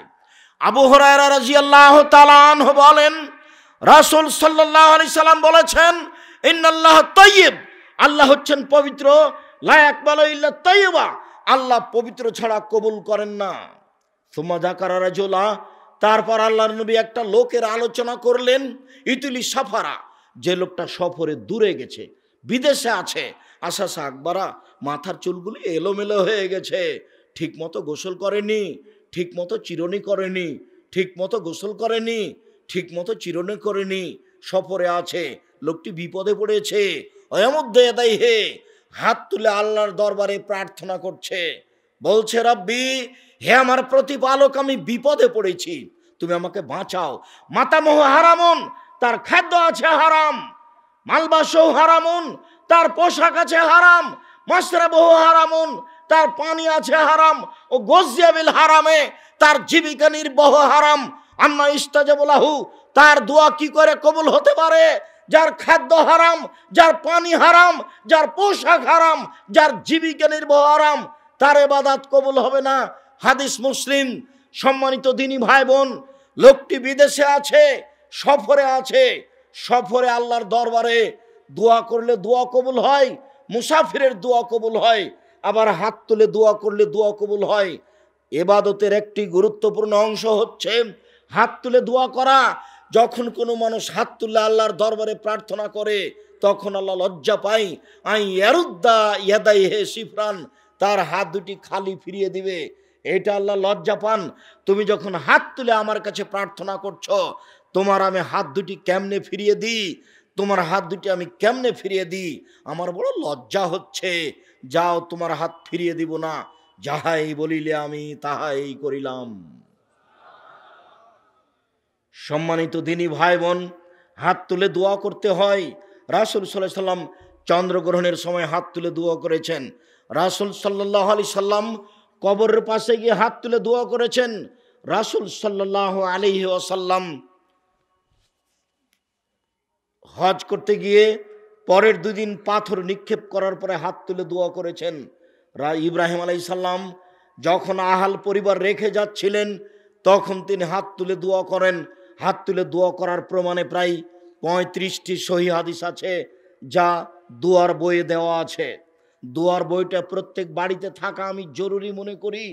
রাসূল সাল্লাল্লাহু আলাইহি সাল্লাম, আইনে রাসূল সাল্লাল্লাহু আলাইহি সাল্লাম দোয়া অধ্যায়, এই বাড়িটা পৃথিবীর প্রত্যেকটা বাঙালির বাড়িতে আমি দাবি রাখি, এ দেশের মাটিতে মিথ্যা বইয়ে পরিপূর্ণ হয়ে আছে। বইয়ের নাম হলো কি করলে কি হয়, দট বেটা, কি করলে কি হয়, কি করলে ছাই হয়, কিছুই হয় না, প্রায় কথাই মিথ্যে। এদেশের যেগুলো বহুল প্রচলিত বই মানুষের ঘরে ঘরে আছে, তার একটি বইয়ের কথা দিনরাত বলে আসছি। একটি বইয়ের নাম হচ্ছে মুকসিদুল মুমিনিন। বইয়ের একটা পৃষ্ঠাতে লেখা আছে, অবিবাহিত ছেলে মেয়ের পড়া নিষেধ, যে দেখে সেই পড়ে, যে দেখে সেই পড়ে। আল্লাহ আল্লাহে, আল্লাহর কসম, আল্লাহে, আল্লাহর কসম, আল্লাহে, আল্লাহর কসম। লেখক ওই হেডলাইনের পরে যা কিছু লিখেছেন একটা কথাও সত্য নয়।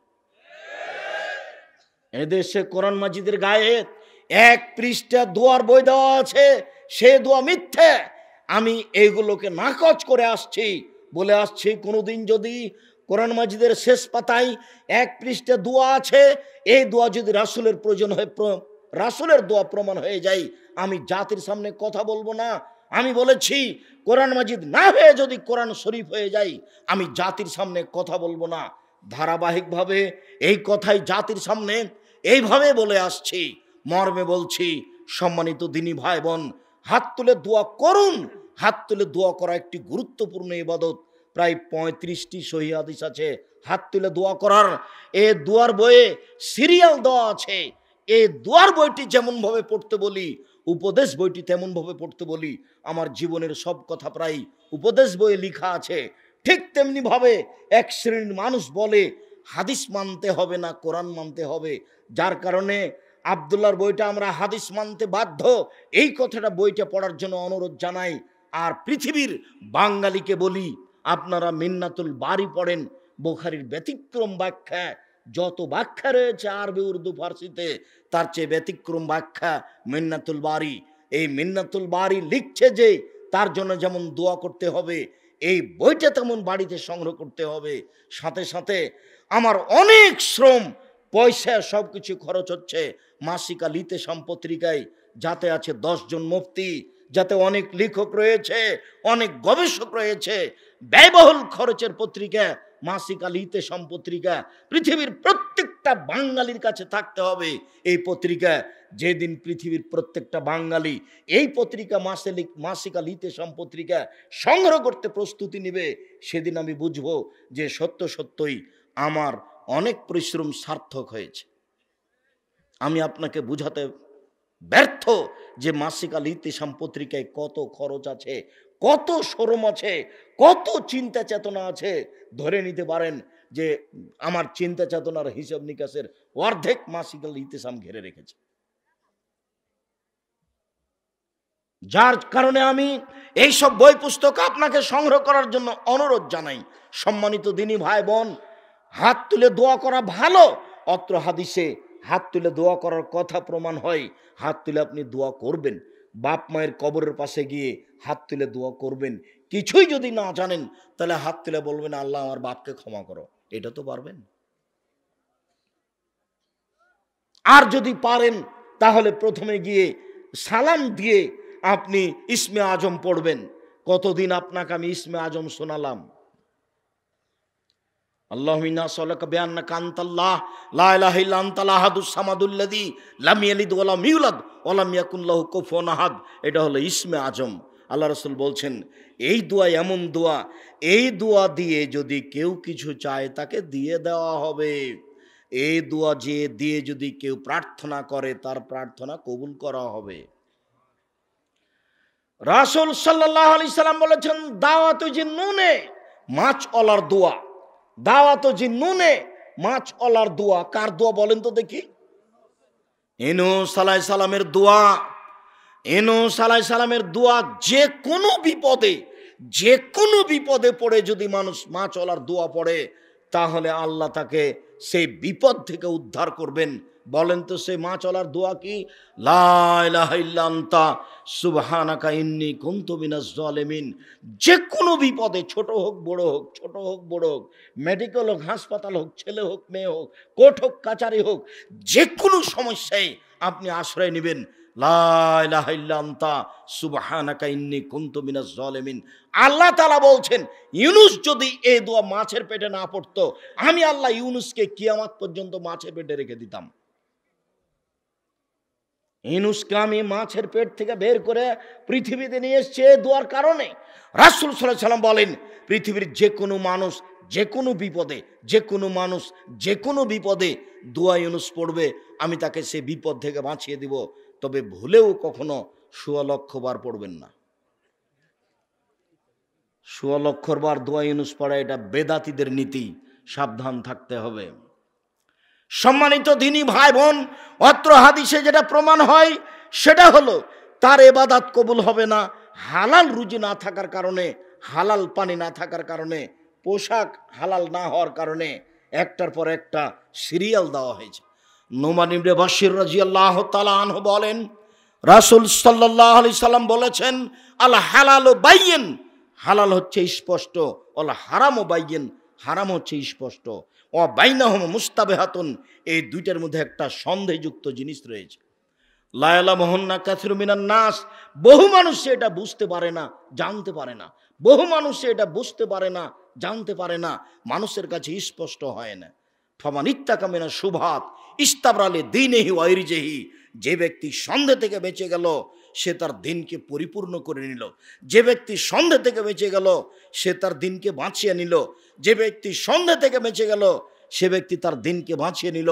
ওমান ওয়াকাফি শুবহাতে ওয়াকাফিল হারামে, যেই সন্দেহের মধ্যে পড়লো সে হারামের মধ্যে পড়লো। শুনুন এই ছেলে,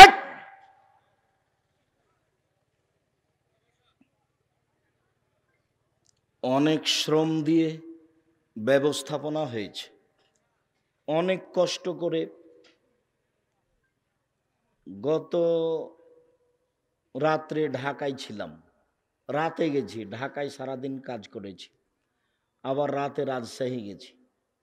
রাজশাহীতে গিয়ে কিছু প্রস্তুতির পরে জুমার খুতবা দিয়েছি, জুমার খুতবার পরে কিছু খাওয়া দাওয়া করে আসছি, এসে আপনার এখানে আসলাম। তা আপনি আমার চেয়ে বেশি ক্লান্ত না আমি বেশি ক্লান্ত? তা আপনি ওখানে চা খেয়ে আমাকে কি দেখাচ্ছেন? কিভাবে বললে আপনি বুঝতে পারবেন? এগুলো আপনার আমি ঘৃণা করি। আর আমি আব্দুর রাজ্জাক বিন ইউসুফ সারা রাত বক্তব্য করি না, এটা তো আজকে নতুন নয়। না হয় 1 ঘন্টা, না হয় 1.5 ঘন্টা, না হয় 2 ঘন্টা। আমি তো অত আমার জানা নাই। যে বিষয়ে আমি আলোচনা করি ওই বিষয়ে আমার হাদিস শেষ হয়ে গেলে আমি কথা বলা শেষ করে দিই। তা আপনি আমাকে ধৈর্যের চ্যুতি ঘটিয়ে কি দেখাবেন আমাকে? ধৈর্য কি ঘোড়ার ডিম হয়ে গেল? মানুষে বলে ধৈর্য ধারণ করো, সেটা কি? মানুষে বলে একটু ধৈর্য ধারণ করো, সেটা কি? আল্লাহ বলছেন যে ধৈর্য ধারণ করো, আল্লাহ বলছে যারা ধৈর্য ধারণ করে আমি তাদের সাথে থাকি, এটা কি? আসলেন ঢং ঢং করে আসলেন, আর বলতে বলতে কি বলতে বলতে চলে গেলেন, এটা কি হলো? আব্দুর রহমান যে বলল যে অনুভূতি নিয়ে সলাত আদায় করতে হবে। আমি যে অজু করে মসজিদের দিকে যাচ্ছি তা আমার একটা অনুভূতি কাজ করছে যে আমি সুন্দর করে অজু করেছি, ইনশাল্লাহ আমার সব পাপ মুছে গেছে। তো তাহলে আমার সলাৎটা কি হবে? সলাৎটা আমার নফল ইবাদত হবে, দিয়ে আমার মান বেড়ে যাবে।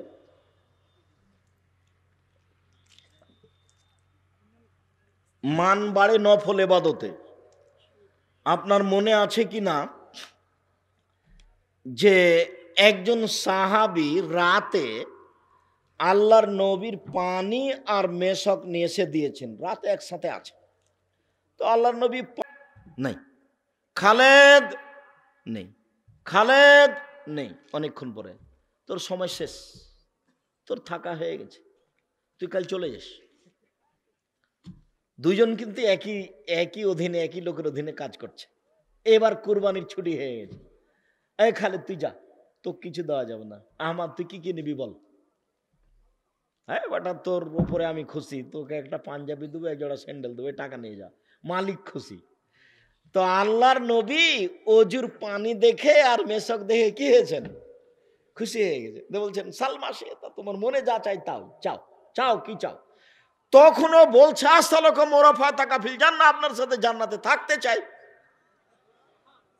তখন আল্লাহ রাসূল বলছেন আওয়া গায়রা যাক, না না না না, এইটা নয়, এইটা নয়, অন্য কিছু চাও, অন্য কিছু চাও, এইটা নয়, অন্য কিছু চাও। তখন সাহাবী বলছেন হোয়া থাক, ওটাই চাই, অন্য কিছু চায় না। তো পৃথিবীর এত বড় নবী, মানুষ হিসাবে সবচেয়ে দামি মানুষ, তার চেয়ে দামি মানুষ আল্লাহ কাউকে সৃষ্টি করেননি। বিচারের মাঠে বলবেন মাথা উঠান, যা বলবেন সেটা মেনে নিব। সাল তুতা, যা বলবেন সেটা মেনে নিব। অসফেতু সাফা, যা বলবেন সেটা গ্রহণ করব। বলেন কি বলছে, যেটা বলবেন সেটা করব, যেটা বলবেন সেটা করব। আল্লাহ বলবেন বিচারের মাঠে। ইনি বলতে পারলেন না যে আচ্ছা ঠিক আছে আমি তোমাকে জান্নাতে নিয়ে থাকবো, এই কথা বলতে পারলেন না। বললেন দেখো আইনি বেকাসরাতি সজুদ, একটু তুমি বেশি বেশি নফল সালাত পড়ে আমাকে সাহায্য করো, আমি তোমাকে এমনি নিয়ে থাকতে পারবো না, আমি জান্নাতে পাশে নিতে পারবো না তুমি যদি নফল সালাত না আদায় করো। তো আমি ফরজ সালাত, আমি অজু করেছি, সব পাপ মুছে গেছে, আমার সালাতটা কি হবে? আমার সালাত এখন মান মর্যাদা বাড়াবে। নফল সালাতে মান মর্যাদা বাড়ে যদি অনুভূতি নিয়ে অজু করি, তাহলে সালাতটা আমার জন্য মান মর্যাদা বৃদ্ধিকর হয়ে যাবে, আর এতে আমার পাপ মুছে গেছে। রাসূল সাল্লাল্লাহু আলাইহি সাল্লাম বলছেন, একদা আল্লাহ আমাকে বলছেন হাল তাদরি ফিমা ইয়াকতাসিমুল মালাউল আলা, মুহাম্মদ আপনি কি বলতে পারেন ওপরে কি নিয়ে হইচই হচ্ছে, ওপরে হইচই হচ্ছে কি নিয়ে? তখন আমাদের নবী বলছেন নাম, জি আমি বলতে পারি। ফিল কাফারাত, ওপরে হইচই হচ্ছে মানুষের পাপ মিটে যাবে কিসে, এই নিয়ে হইচই হচ্ছে। অল কাফারাত, আর কাফারাত পাপ মিটে যাবে এই নিয়ে। এক, আল মাকসু ফিল মসজিদে বাদা সালাওয়াত, সলাতের পরে মসজিদে বসে জিকির আজকার করলে পাপ মিটে যায়, মান বেড়ে যায়। পাপ মিটে যায়, মান বেড়ে যায়। 2, আল মাশু আলাল আকদামিল আল মাসাজিদ, পায়ে হেঁটে মসজিদে গেলে পাপ মিটে যায়, মান বেড়ে যায়। পাপ মিটে যায়, মান বেড়ে যায়। পাপ মিটে যায়, মান বেড়ে যায়।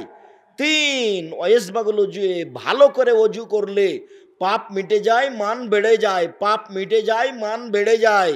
এরপর আল্লাহ রাসূল বলছেন মান ফালা হাজা আশা বে খায়রিন ও মাতা বে খায়রিন, কেউ যদি এমনটা করে তাহলে তার মরে যাওয়া ভালো, তার বেঁচে থাকা ভালো। তার মরে যাওয়া ভালো, তার বেঁচে থাকা ভালো। তার মরে যাওয়া ভালো, তার বেঁচে থাকা ভালো। ওয়া কানা মিন খাতিয়াতিন কায়াউমিন ওয়ালাদাতু উম্মুহু, সে পাপ থেকে হয়ে যায় সেই দিনের মতো যেদিন তার মা তাকে জন্ম দিয়েছে। সে পাপ থেকে হয়ে যায় সেই দিনের মতো যেদিন তার মা তাকে জন্ম দিয়েছে। এমন কাজ করলে সে নিষ্পাপ হয়ে যায়, সে হয়ে যায় সেই দিনের মতো যেদিন তার মা তাকে জন্ম দিয়েছে। রাসূল সাল্লাল্লাহু আলাইহি সাল্লাম বলেন। সম্মানিত দ্বীনি ভাই বোন, বলছিলাম হালাল স্পষ্ট, হারাম স্পষ্ট। যে ব্যক্তি সন্দেহ থেকে নিজেকে বাঁচালো, চাকরিকে বাঁচালো, ব্যবসা বাণিজ্যকে বাঁচালো, জমি জায়গার ব্যাপারে বাঁচালো, জোর করে জমি দখল করবেন না। 24 ঘন্টার মধ্যে যা জমি দখল করেছেন তা ছেড়ে দেন। আর এই ছেলে, তোমাকে আমি যা বলেছি সেটা বাস্তবায়ন করবা। তোমাকে আমি বলেছি যে তোমার বাপ কুকুর শ্রীগালের চেয়ে খারাপ, তুমি কষ্ট বলে বেটা। আব্দুর রাজ্জাক সাহেব, আপনাকে ভালোবাসি, এই জন্য আপনি আমার বাপকে যেন এভাবে বলিয়েন না। আমি তোমার বাপকে এভাবে বলতে চাইনি, আমি বলবো কেন? আল্লাহ বলছেন বুঝেও বুঝে না ওরা, অন্তর আছে বুঝে না, দেখেও দেখে না ওরা, চক্ষু আছে দেখে না, শুনেও শুনে না ওরা, কান আছে শুনে না। উলাইকা কাল আনাম, তারা পশু প্রাণীর মতো, তারা গরু ছাগলের মতো, তারা কুকুর শ্রীগালের মতো, বাল হাজাল, বরং তার চেয়ে খারাপ।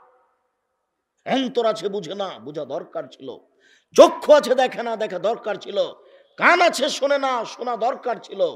সে শোনে না, সে পশু প্রাণীর মতো, বরং তার চেয়ে খারাপ, পশু প্রাণীর চেয়ে খারাপ। বুঝেও বুঝে না ওরা, কান আছে বুঝে না, দেখেও দেখে না ওরা, চক্ষু আছে দেখে না, শুনেও শুনে না ওরা, কান আছে শোনে না, দেখেও দেখে না ওরা, চক্ষু আছে দেখে না, বুঝেও বুঝে না ওরা, অন্তর আছে বুঝে না। ওরা পশু প্রাণীর মতো। আমার আব্বা কৃষক মানুষ, জমি চাষ করার পরে গরু মাঠে ছেড়ে দিতেন, তখন গরু নিয়ে আমরা মাঠে থাকতাম। গরু যখন ক্ষেতের দিকে যেত, ধানের দিকে যেত, তখন আমরা খেলাতাম, আমরা বলতাম এই থেমে গেছে, একটু পরে আবার যাচ্ছে। তার মানে বুঝেও বুঝেনি, তাই তো গরু। বুঝেও বুঝেনি, এই জন্য তো গরু। তা আমি বললাম যে আর জর্দা সিগারেট খাবেন না, তারপরেও খাচ্ছেন, তাহলে কি হলো? এটা বিড়ি সিগারেট খাবেন না। 3 শ্রেণীর মানুষের ইবাদত কবুল হবে না। তার 1 শ্রেণীর মানুষ যারা বিড়ি সিগারেট খায়, নেশাদার দ্রব্য পান করে। 3 শ্রেণীর মানুষ জান্নাতে যাবে না। তার 1 শ্রেণীর মানুষ দায়ুস, ও লন্ডনে গেছে কি করতে? 3 চিল্লা দিতে। আর বেটি আবার ঢাকা বিশ্ববিদ্যালয়ে পড়ে, আর একজনের সাথে ঘুরে। ও দায়ুস, জান্নাত লাভ করা যাবে না তাহাজ্জুদ পড়লেও। 3, और রাজলাত মিনান নিসায়ে, পুরুষের বেশধারী নারী, যারা পুরুষের জুতা স্যান্ডেল পরে, যারা পুরুষের শার্ট প্যান্ট পরে, যারা পুরুষের পোশাক পরে, তারা জান্নাতে যাবে না। পোশাক জাহান্নাম, জান্নাতের কারণ। পুরুষ যখন দাড়ি চাঁচে তখন ও নারী হতে চায়, তারপরে অভিশাপ, তার উপরে অভিশাপ। দাড়ি ছেড়ে রাখেন, পুরুষত্ব শক্তি বাড়বে, দেখে পুরুষ পুরুষ লাগবে। দাড়ি চেঁচে লাগলে বেটি ছেলে, নারী নারী লাগে। কাজে পুরুষের পরিচয় দিবেন, তিতা লাগুক আর মিঠা লাগুক, সিদ্ধান্ত এটাই। সন্দেহের মধ্যে পড়ে পরকাল হারায়েন না। মাওলানা সাহেব বলেছেন জর্দা খাওয়া মাকরু, আব্দুর রাজ্জাক সাহেব বলেছেন জর্দা খাওয়া হারাম। সন্দেহ হলো তো না চূড়ান্ত হালাল হলো? চূড়ান্ত হারাম। কিভাবে? আল্লাহ রাসূল বলেছেন মানে ওয়াকাফি শুবহাত ওয়াকাফিল হারামে, যে সন্দেহের মধ্যে পড়লো সে হারামের মধ্যে পড়লো। এই ছেলে, আমি বলেছি তোমার পিতা কুকুর শ্রীগালের চেয়ে খারাপ, তুমি কষ্ট পেয়েছো, তুমি কষ্ট পাবে কেন? তোমার দাদা মরা 10 বছর হলো, তোমার বাপ এখনো জমি ভোগ করছে, তোমার ফুফুকে দেয়নি। তোমার বাপ জমি নিবে সকালে আর তোমার ফুফু জমি নিবে বিকালে, এরকম কি ঘটনা? না একসাথে নিবে? একসাথে নিবে। 10 বছর থেকে তোমার বাপ জমি ভোগ করছে, কই তোমার ফুফুকে তো দেয়নি। তোমার ফুফু, তোমার বাপকে যদি আমি কুকুর শ্রীগালের চেয়ে খারাপ প্রমাণ করতে না পারি, বেটা আমি জাতির সামনে কথাই বলবো না। আজকে তুমি বলে দিও তোমার বাপকে, আগে ফুফুর জমি বের করে দিতে হবে, তারপরে কোনো কথা। ভাগ্য ছেড়ে আসেনি, ভাগ্য নিয়ে এসেছি। ফুফুর জমি খেতে হবে এই ভাগ্য আমি নিয়ে আসিনি। এটা আবার ময়মনসিংহ, জামালপুর। তার মানে বোনেরা যদি জমি চায় তাহলে ভাইয়েরা বলে তুই চলে যা, আর কোনোদিন আসিস না। এরই অংশ হচ্ছে যমুনার ওই পার, রংপুর, গাইবান্ধা, গোবিন্দগঞ্জ, লালমনিরহাট, নীলফামারী, কুড়িগ্রাম, পঞ্চগড়, ঠাকুরগাঁ, দিনাজপুর। যদি জমির ভাগ চায় বোনেরা, তাহলে কিয়ামত। সম্পর্ক নাকি বিচ্ছিন্ন করে দিল। জমি চাওয়া মানে কি? সম্পর্ক বিচ্ছিন্ন করে দিল। তো একজন লোক ওই অংশ বন্টনের উপরে পিএইচডি করছে, আমার কাছে এসেছে। তো বলছে যে আপনার কিছু পরীক্ষা নিব। আমি তো অবাক হয়ে গেলাম, আপনি আমার পরীক্ষা নেবেন মানে কি পরীক্ষা নেবেন? তো বলছে একটা পরীক্ষা, অনেক কিছু জিজ্ঞাসা করার পরে বলছে আপনার আব্বা কি বেঁচে আছেন? বলে না, আমার আব্বা মারা গেছেন। তা আপনাদের জমি জায়গা? তা আমি বললাম যে আমার বাপকে কবর দিয়ে আসার পরে আগে জমি জায়গা ভাগ করেছি, তারপরে খাওয়া দাওয়া। এরপরে জমি জায়গা আমি কিছুটা চিনি, আমার ছোট ভাই চিনে না। ও হলো বরিশাল মডেল কলেজের শিক্ষক, ও জমি জায়গায় চিনে না, তার মানে যায়নি কোনোদিন। কি হয় সেটাও জানি না, তবে ভাগ করেছি আমি সেদিন। এসে মাটি দিয়ে এসে এক জায়গাতে বসে আমরা সব জমি জায়গা ভাগ করে কে কতটুকু পাবে এটুকু ভাগ করার পরে ঘোষণা দিয়ে খাওয়া দাওয়া করেছি। তোমাকে বলছি, বলে দিও তোমার বাপকে, ফুফুকে আগে জমি দিবেন, তারপরে কোনো কথা। ফুফুর জমি দিয়ে আমাকে জীবিকা নির্বাহ করতে হবে এটা আমি চাই না। ভাগ্য আমি ছেড়ে আসিনি, ভাগ্য আমি নিয়ে এসেছি। না কেউ ভাগ্য ছেড়ে চলে এসেছে? ভাগ্য নিয়ে এসেছি। ভাগ্যে যদি জমিদারি থাকে জমিদারি করে খাবো, ভাগ্যে যদি ভিক্ষা চাওয়া থাকে জমিদারি আমার ভাগ্যে আসবে না।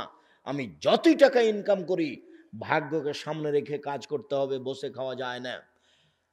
রাসূল সাল্লাল্লাহু আলাইহি সাল্লাম বলেন কারাইয়া রাহাউল হেমা, ওই রাখালের মতো বেঁচে থাকতে হবে যে রাখাল আইলে গরু চড়াচ্ছে। আইলে গরু চড়ানো রাসূল নিষেধ করছেন, শোনো ওই রাখালের মতো সাবধান থাকতে হবে। রাখালকে আইলে গরু চড়াতে নিষেধ করা হচ্ছে। কারাইয়া রাহাউল হেমা, যে রাখাল আইলে গরু চড়াচ্ছে। আইল বুঝেন কি? ইউশেক, সম্ভাবনা রয়েছে আয়ের তাফিয়ে গরুতে ধানে মুখ দিতে পারে।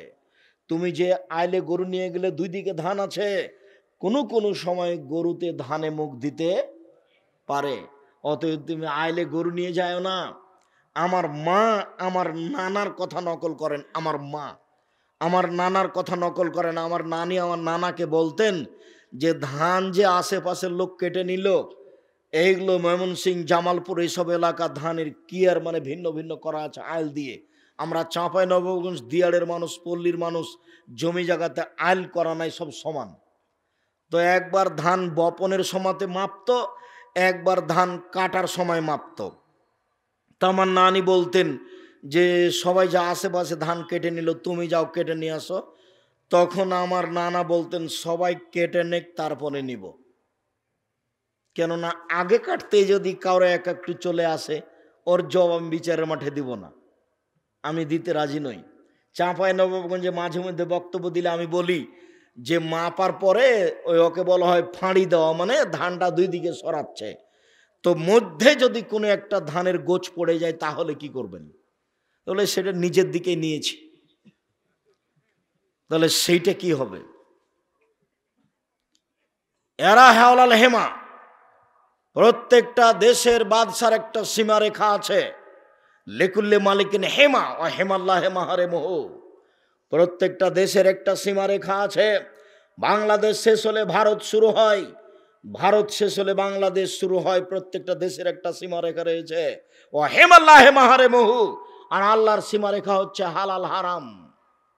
শুনুন, আলা ওয়াইন্না ফিল জাসাদে মুজগা, মানুষের শরীরে একটা টুকরা রয়েছে, ইয়া সালাহাত সালাহুল জাসাদু কুল্লুহু, সেই টুকরা যতক্ষণ ভালো থাকবে লোকটা ততক্ষণ ভালো থাকবে।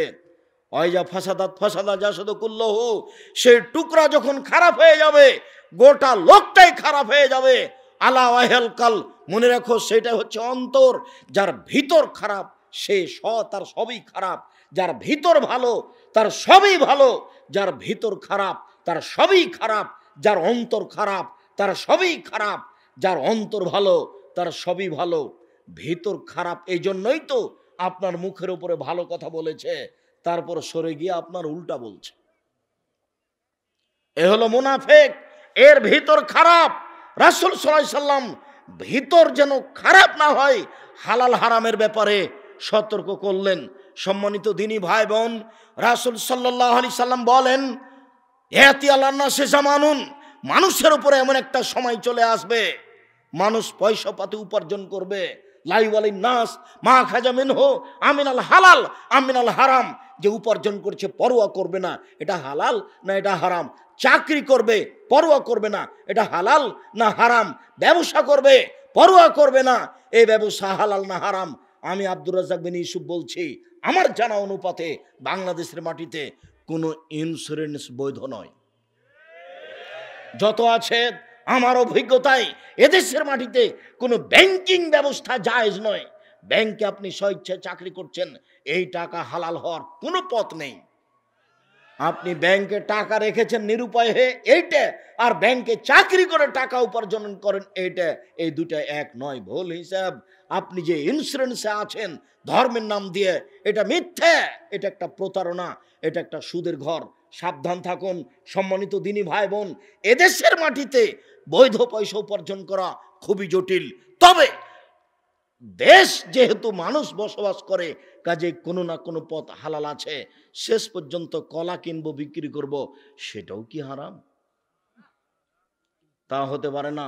চকলেট কিনবো বিক্রি করব, সেটাও কি হালাল? সেটাও কি হারাম? তবে আপনি বৈধ পথে ব্যবসা করেন, ব্যবসা যদি একদিন বড় হয়ে যায়, ওই সময়তে যদি আপনাকে ঘুষ লাগে, তখন সেটা আপনি মাজলুম, তখন আপনার দেওয়াটাই ঠিক।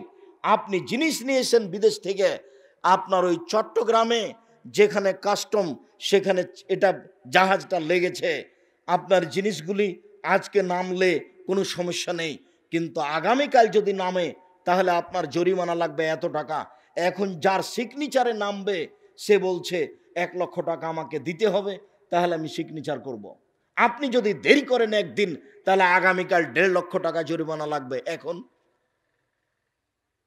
1 লক্ষ টাকা এখানে দিয়েই মাল নামান, আপনি মাজলুম, অহলো জালেম, জবাব দিতে হবে তাকে। শুনুন, জমির দাম 2 লক্ষ টাকা, রেজিস্ট্রি 2.5 লাখ টাকা। অবাক কথা গো, এরই নাম জুলুম। জমি কিনবো আমি 10 টাকা দিয়ে, 11 টাকা রেজিস্ট্রি খরচ দিব, এ কোন কথা হলো? ধর্ম কি পাগল হয়ে গেছে? নেতৃত্ব কি পাগল হয়ে গেছে? জুলুম করে জাতির উপরে জুলুম করে সফলতা আনা যায় না, অবনতি ধ্বংস নেমে আসবে। এক সময়ে বাঁচার পথ মানুষের থাকবে না, জুলুম করা থেকে মানুষকে বেঁচে থাকতে হবে। জুলুমই হচ্ছে বিপদ। অবাক কথা, এমনটা হবে কেন? এটা হতে পারে কি করে যে আমার জমির দামে এত টাকা, রেজিস্ট্রি খরচ এত টাকা, এইভাবে হবে কেন? ময়মনসিং থেকে এক ভদ্রলোক বলছে, আব্দুর রাজ্জাক সাহেব, আপনাকে খুব ভালোবাসি, কিন্তু যেই সময় আপনি বলেছেন যে এই বিবাহ কি জেনা, যে বিবাহ রেজিস্ট্রির খাতায় 4টা সাক্ষী লাগবে, আপনি বিবাহ রেজিস্ট্রিকে জেনা বললেন কেন? আমার কথারও শুনতে চায় না। আমি বলছি, বিবাহ রেজিস্ট্রিকে আমি জেনা বলিনি। জেনা প্রমাণ করতে কয়জন সাক্ষী লাগে? 4 জন। আর বিবাহ বাস্তবায়ন করতে কয়জন সাক্ষী লাগে? 2 জন। তো 4 জন কেন লেখা হলো এই খাতায়? আমি ওকে বলেছি টয়লেট পেপার হিসাবে ব্যবহার করতে হবে, তাতে আপনি ক্ষিপ্ত হয়ে গেছেন। আপনি ক্ষিপ্ত হলেন কেন? আপনি কেমন কাজী ঘোষণা দেন দেখি ময়মনসিংহ জেলায়? আগামীকাল থেকে ময়মনসিংহ জেলায় প্রত্যেকটা কাজীর খাতাতে কয়জন সাক্ষী লেখা থাকবে? 2 জন। আল্লাহ নবী বলেছেন, লা নিকাহিল্লে বলে বেওয়ালিন ওলা নিকাহিল্লা বে শাহেদাইনে, অভিভাবক ছাড়া বিবাহ হয় না, 2 জন সাক্ষী ছাড়া বিবাহ হয় না। জেনাতে 4 জন লোক লাগে। বিবাহ কি জেনা যে এখানে 4 জন লোকের কথা আসবে? কেন আসবে? আসবে কেন? যে সবগুলো নেহায়াত অন্যায়, তার মধ্যে বিবাহ রেজিস্ট্রি খাতা একটা নেহায়াত অন্যায়। রাসূল সাল্লাল্লাহু আলাইহি সাল্লামের নীতির উপরে লাথি মেরে কাজী আমাকে ক্ষমতা দেখাই বেটা, কত ক্ষমতা আছে? আপনি এই খাতাকে বাতিল করে 2 জন সাক্ষীর খাতা করেন, তারপরে দেখা যাবে যে আপনার ক্ষমতা, আপনি এখানে কাজীর ক্ষমতা পেয়েছেন। কেন হবে? কে অধিকার দিয়েছে? কার ক্ষমতার ভিত্তিতে কাজীর এই খাতায় 4 জন সাক্ষী আসবে? আসবে কেন? আসার পথ কি? কিয়ামত পর্যন্ত পথ হবে না। যদি 4 জনই থাকে তাহলে জেনাই প্রমাণ করতে চেয়েছে যারা করেছে। বাউল হিসাব তোবা করে ফিরে আসতে হবে এখান থেকে। নবীর নীতির উপরে মাতাব্বরি করার কারো সুযোগ নেই। সম্মানিত দিনী ভাই বোন, বলছিলাম লায়াত খোলাল জান্নাতে জাসাদুন গজিয়া বিল হারাম, ওই শরীর জান্নাতে যাবে না যে শরীর হারাম উপায়ে বড় হয়। চুপচাপ বসে থাকলেও, ধীরস্থির বসে থাকলেও পরিস্থিতি আঁচ করছি, মনে হয় সময় পার হয়ে যাচ্ছে। আবার রাজশাহী যেতে হবে, ক্লাস তো আছে 8টার সময়। তো সম্মানিত দিনী ভাই বোন, মনে কিছু নিয়েন না, খুব আগ্রহ সহকারে আলোচনা শুনছিলেন। আমরা আপনাদের কাছে বেশি বেশি আসতে পারছি না, যার কারণে দুঃখিত। দেশের বিভিন্ন জায়গাতে যাওয়ার ইচ্ছা করি, এই কারণে আসতে পারছি না। আমি তো জাতির সামনে সব জায়গায় যেতে পারবো না, বা আব্দুর রহমানও পারবে না। আপনাদের প্রশ্নের উত্তরের পর্ব আছে। আমার একটা কথা খুব ভালো করে খেয়াল করবেন, সেটা হলো এই যে আজকে মাসিকা লিতেশাম পত্রিকা পান আর না পান, এই ছেলে আমি দোয়া পড়ি, তারপরে 20-25 টাকা পত্রিকার দাম সবাকে নিয়ে যেতে হবে। অন্যান্য বই যত আছে, আদর্শ নারী আদর্শ পরিবার এবং তওজিহুল কোরআন তাফসির, দেশের মাটিতে ব্যতিক্রম তাফসির, সব দরজা খোলা। আপনারা স্টেজ থেকে বইগুলি সংগ্রহ করুন। বিশেষভাবে মিন্নাতুল বাড়ি, বিশেষভাবে দুয়ার বই, বিশেষভাবে মাসিকা লিতেশাম পত্রিকা। কেউ মাসিকা লিতেশাম পত্রিকা ছেড়ে যাবেন না। 20-25 টাকা বড় কথা নয়, সবাই নিয়ে যাবেন। আমি প্রশ্নের উত্তর দিতে থাকি। সব দিনই ভাই বোনকে বইগুলি সংগ্রহ করার জন্য বলছি। এই দোয়ার বইয়ে 35টা সহিহ হাদিস আছে, হাত তুলে দোয়া করান। সম্ভবত 40টা না কতটি হাদিস আছে জয়ীফ, হাত তুলে দোয়া করার। আর 16টা স্থান আছে কোথায় কোথায় হাত তুলে দোয়া করতে হবে।